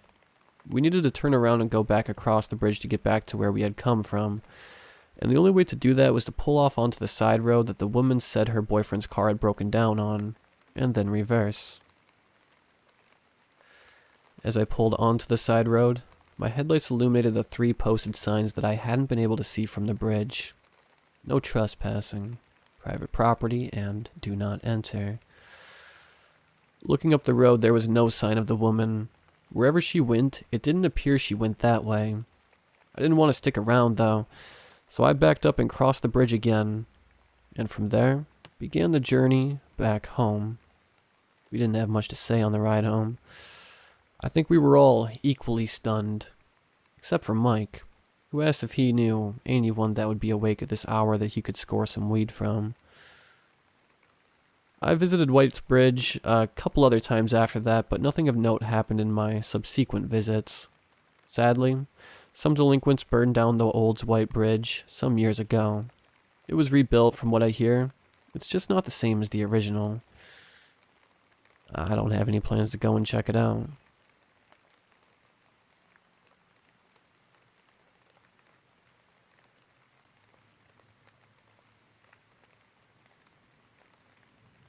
This happened about 7 years ago, in the summer of 2014. I went to a local college for a few years, and my 2 friends were back in town for the summer. All of our parents were home that night, so the 3 of us decided to drive around looking for a place to chill and smoke a bowl. We stopped at a local park right off the main road, pulling up this windy gravel road into an empty parking lot. It was a soccer field, so it was pretty open, and the field was surrounded by a tree line. We got out and walked a little ways into the field, probably about 150 feet from the car, and started smoking and chatting. Now this area is close to a pretty big airport, so there are always planes flying by, and this night was no different. At this point, it was around 9:30 to 10, so it was dark out. After less than 10 minutes, we saw another car's headlights pull up the gravel road and into the parking lot. I noticed it was a pickup. It parked right next to my friend's car. The 3 of us didn't really know what to do and just kind of looked at each other. We looked very conspicuous and were a bit worried someone had come to kick us out. The park was closed. The car turned off, and 2 people got out and started walking towards us. We decided to just play it cool. They walked right up to us. They were a man and a woman who looked like they were in their late 50s, early 60s. The man wasn't wearing a shirt and had cargo shorts on and was wearing glasses. The woman was paler. She had blonde hair that was a little scraggly, and she also looked like she was wearing glasses. But it was hard to tell, and they probably didn't have as thick frames as the man. It was dark, so I didn't get a good look at them, even though they were right next to us. The man said, "What's up? Are you here to see the lights?" No idea what that means. We mumbled, "What do you mean, the lights?" "The lights," he said. "They're all over. Can't you see them?" He pointed at the sky, and I realized he was talking about the stars. "They're everywhere tonight. Look at the planes. They can't even get into the sky." As he was talking, he was looking at the sky, and he would just randomly get excited and shout, "Look, there's one now." We looked up and just saw some planes taking off and landing. He was in utter amazement. He looked like he was breathless with wonder, and he started wandering off by himself with his hands on his head, looking at the sky and muttering. The woman stayed with us and started talking about how they've been tracking this movement for months. "Those stars are angels," she said. "They're getting stronger and stronger, which is why the planes are being forced to land. According to her, this night was the most active they've ever been." After a couple minutes, which lined up pretty well with the woman's story, the man returned.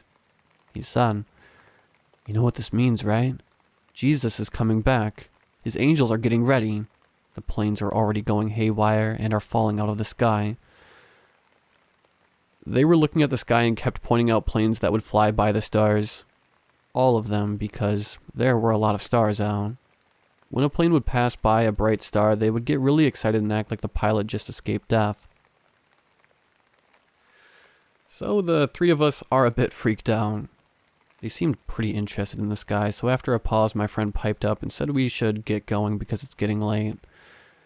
They exchanged friendly goodbyes with us. I shook the man's hand, and the lady leans in to hug me. And I'm just like, okay, sure. And then she kisses me on the cheek. I got a pretty good look at her then, and I realized that she wasn't wearing glasses. And she had some of the most wild-looking eyes I've ever seen. Open really wide with this piercing stare. And they were like a bright blue, almost silver. Just a very, very strange vibe. That little part stayed with me the most. But we left them in the field and walked back to the car, making sure they were still in the field on the way. We were quiet until we got back onto the main road, and then just said, what the fuck was that? I had the feeling they were some kind of doomsday preppers or part of some fundamentalist sect, and that the man was probably on psychedelics. The woman was more lucid. I hope she was the one that drove. They didn't seem aggressive or like they wanted to harm us, but also a little unpredictable.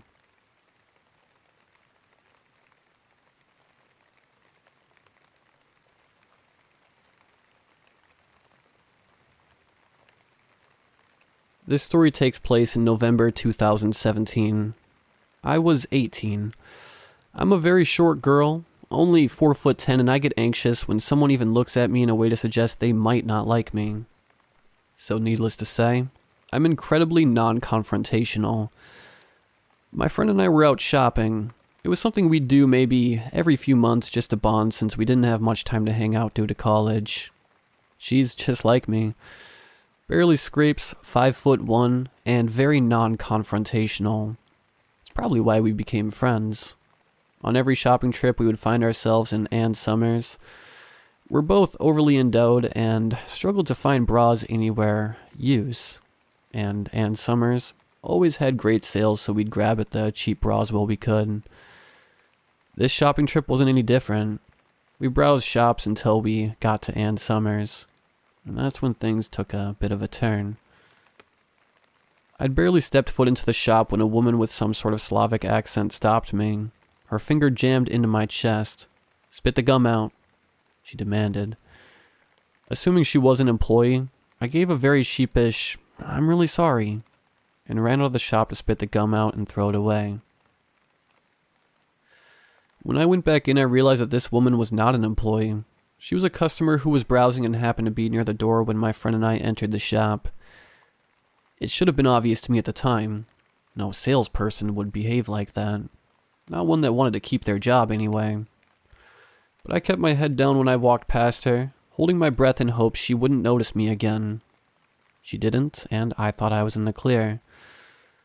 My friend and I browsed the shop, trying to avoid the woman, but the shop wasn't very big. Probably only 15 feet by about 18 feet. So eventually I ended up at the sales stand by the door where she had been stood. I tried to keep my distance while browsing. I was looking at the price tags but realized I didn't know what the discount was, so I leaned over slightly to check the discount sign. It's probably important that I note that this woman had a pushchair, which is a stroller for the Americans. You'd think that maybe she had a child in this pushchair, but no.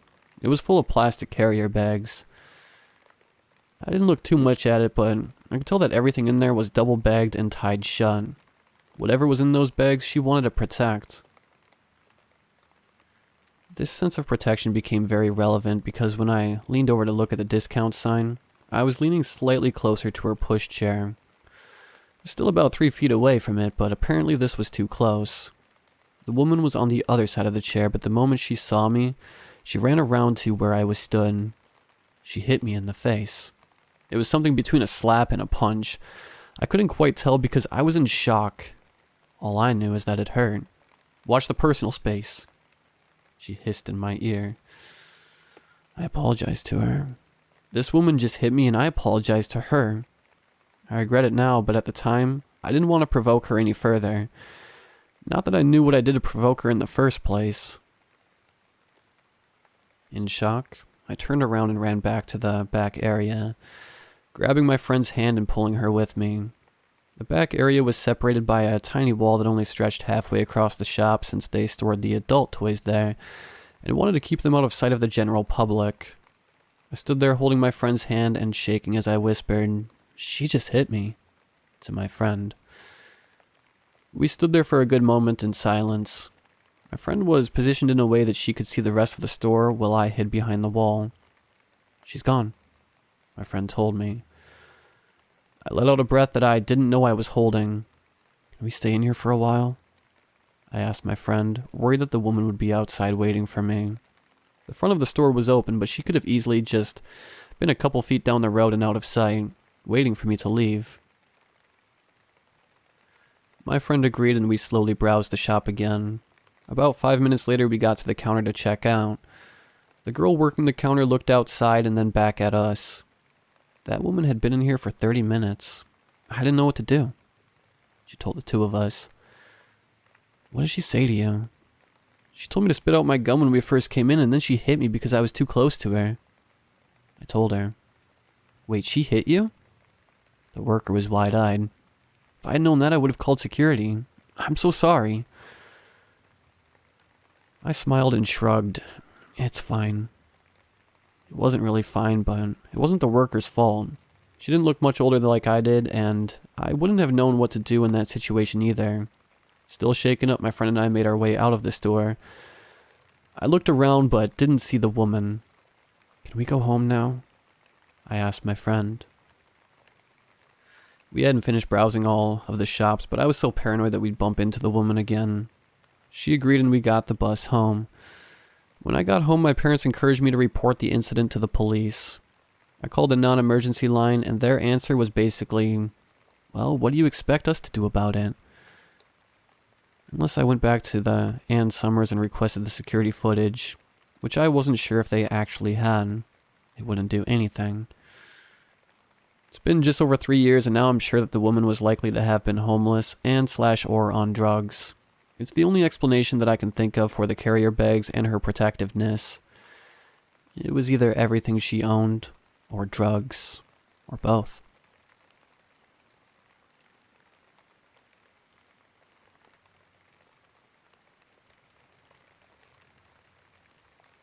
So, back in November 2020, I was in and out of hospital with testicular torsion 8 times altogether. Because why permanently fix a medical issue when you can temporarily fix it, I guess. Thanks, NHS. And on my last time at one of the hospitals, I had called a taxi to go home. But it would take about 30 to 40 minutes to get to me because it was a Saturday in a city. Since there was going to be a bit of a wait, I decided to sit down in a bench/garden area just in front of the hospital.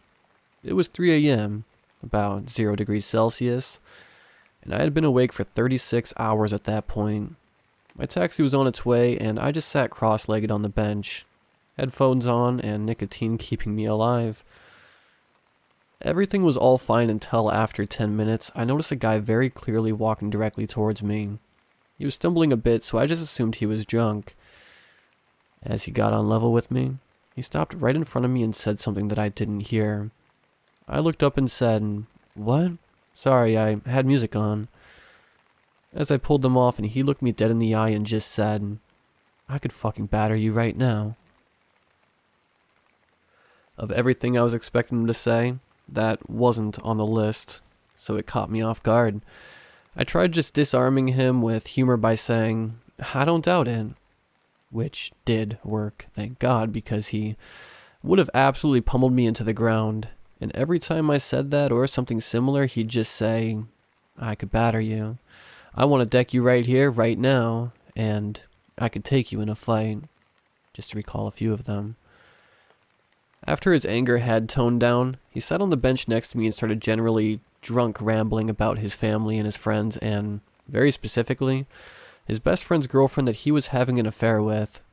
Then he pointed out my shoes, saying, "Those are nice, mate. Can I have them?" Obviously, I said no firmly, but not aggressively. Then said thanks and told him about the fact I got them on sale. He said, "Can I touch them?" which was immediately a big red flag. I politely declined and he started rubbing my shoe anyway. I was still sitting cross-legged on the bench. Then in one swift movement, he grabbed my ankle, pulled my entire leg up to his face, and put the entire toe of my size 11 Converses into his mouth. At which point, while sitting, I stunned silence, I started desperately looking around, and I see the hospital police walking over. The officer asks if we were here together. He said yes. I said no. The officer then asked if he was a patient. I said yes.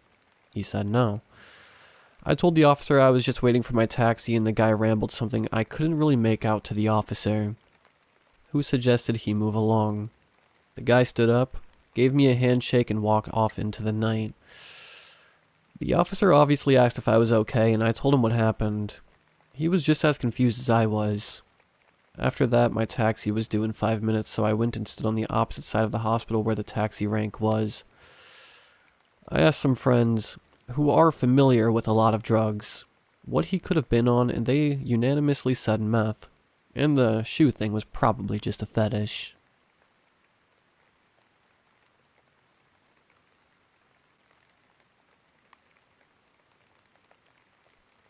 I took in a hitchhiker that turned out to be crazy. As in, legit crazy. I won't ever do that again, and hopefully my experience will discourage you to do that too. I live in a foreign country, and I don't know about your country's sanitary measures against the pandemic, but at that time we were no longer confined. It happened in September of last year. I was driving from my parents' house to a friend's apartment near our college campus. It was an hour-and-a-half drive out there. We had plans to spend the week together after not seeing each other for months. Even though the incident is not related to my friends in any way, it just hit me how dangerous it actually was when I started telling them what had happened. I remember one of them saying this must have been the worst 45-minute drive of my life. I laughed at it back then, but it hits me now how true it was. I left quite late that day, around 9 p.m., because I remember the sun had already set, and I was going to arrive late, which I didn't like. But I was used to the road, as I had often taken it. For some context, it was an hour-and-a-half drive, and I would usually stop midway in a McDonald's parking lot to smoke a cigarette before carrying on. This is important for later in the story. I saw the hitchhiker not long after I left my parents' house. I had driven for 10 to 15 minutes or so when I saw him at the exit of a roundabout. It was a tall, slender guy with one of those tiny shoulder bag guys wear across the chest. I thought it was a guy in his 20s that had just been dropped off by his friends on his way back from a party or something. Which was stupid because it was still too early for a party to end, but that's the first thought I had, and I immediately felt sympathy and stopped. I opened the passenger window and asked where he was going. I realized right away that he was way older than I thought, at least in his 30s. He had a really pale face, and the way he looked at me honestly freaked me out. The guy was going in my direction, to the town where I would stop midway to take a break. I don't know what I was thinking, to be honest. I just responded automatically it was on my way, and he opened the door. And I had the worst 45 minutes of my life. I don't mean to be dramatic, but it really was hell. I knew right away I had made a mistake as I drove off, because as soon as I started driving, he held his stomach tight, crouched himself in the passenger seat, doing back and forth, saying he wasn't feeling good. I offered to open the windows for some fresh air. He said he had to take his meds, which he didn't. Saying I felt uncomfortable is an understatement. I remember thinking I had screwed up and that whatever happened, I should not stop under any circumstances. The last thing I did was to ask him if he would be okay if I dropped him off at the city's McDonald's. It had a lightened parking lot. There were always people there until midnight, so I could leave immediately onto a fast road. I think he agreed, but either way, it didn't matter because I wasn't planning on stopping elsewhere. I was already freaked out. Though I pretended to focus on the road and tried to appear as calm as I could. And he kept talking during this whole time. I don't remember in what order it happened exactly, but I remember he asked me if I could look at my nails. I had no nail polish, to which I responded I was driving. He apologized, said I shouldn't worry because he had never raped anyone. He told me his girlfriend was mad at him, wanted to break up with him if he didn't come back, asked where I was going, what I was planning to do tonight, if I was planning to have a long, steaming bath, if I had a boyfriend, how we liked to do it. I said that was private and that I did not want to answer. He nodded, said he used to be young too until he got arrested. This is not a typo. Young until arrested were his words. He insisted twice that we were followed by cars. Asked me if I smoked weed. I said no. He offered me a cigarette. I said that was nice, but he didn't have to. He left a cigarette on the board. He took out his phone at one point and wanted me to show a picture of him. And a picture of his mom saying she was beautiful. I took a quick glimpse and the freaking thing was broken. Like it had multiple straight black lines of broken pixels and it was reddish on the left and yellowish on the right, which made the picture really creepy. He got mad at that point because I was just taking a quick glimpse and he started talking louder saying I didn't give a fuck about what he was saying. I straight up said, I'm listening. I can't watch. I'm driving. He calmed down immediately. Said, okay, sorry, and wanted to show me another picture. He asked if it was my car. I said it was my parents'. Somehow I did not want him to think I was rich or had any kind of money. I am just a poor, old, in-debt student. Leave me alone. I lied saying I hit a deer last week, which is a lie. My mom had, but that memory came in handy, and I was trying to focus and pay attention because I didn't want to break my parents' car. I had hoped he shut up. He didn't. At some point, he was just straight up staring at me, and he muttered, poor thing. And then he straightened up and pointed to a roadside in panic, saying, I'm at the road sign. Poor road sign. Honestly, I think at that point I was thinking if he ever tried anything, I would crash this car and both of us in a tree. Because if I could not make it out of it, neither would he. I am ashamed to say this, but I didn't get him to get out of this easily. He screamed his name was Archangel Michael. He asked my name. I gave him a fake one. Said something like, Michael, right? And crouched myself again in panic, going back and forth, saying I shouldn't know his name. I just said, okay. To be honest, that was the only thing I would say in the end. When we came into the city where he had to stop, he asked if I could take him to the train station. It was almost 10 p.m. and I knew there were no trains. No lights and surely no other cars or human presence. I told him we had said he would stop at McDonald's. He nodded, yes. He said I was nice. Put a coin on the board next to the cigarette. I stopped in the parking lot. Did not park. Just stopped right there in the middle of the way, where I felt it was the most exposed. He just left saying, see you later. And I drove away very fast. Never saw or heard of him again.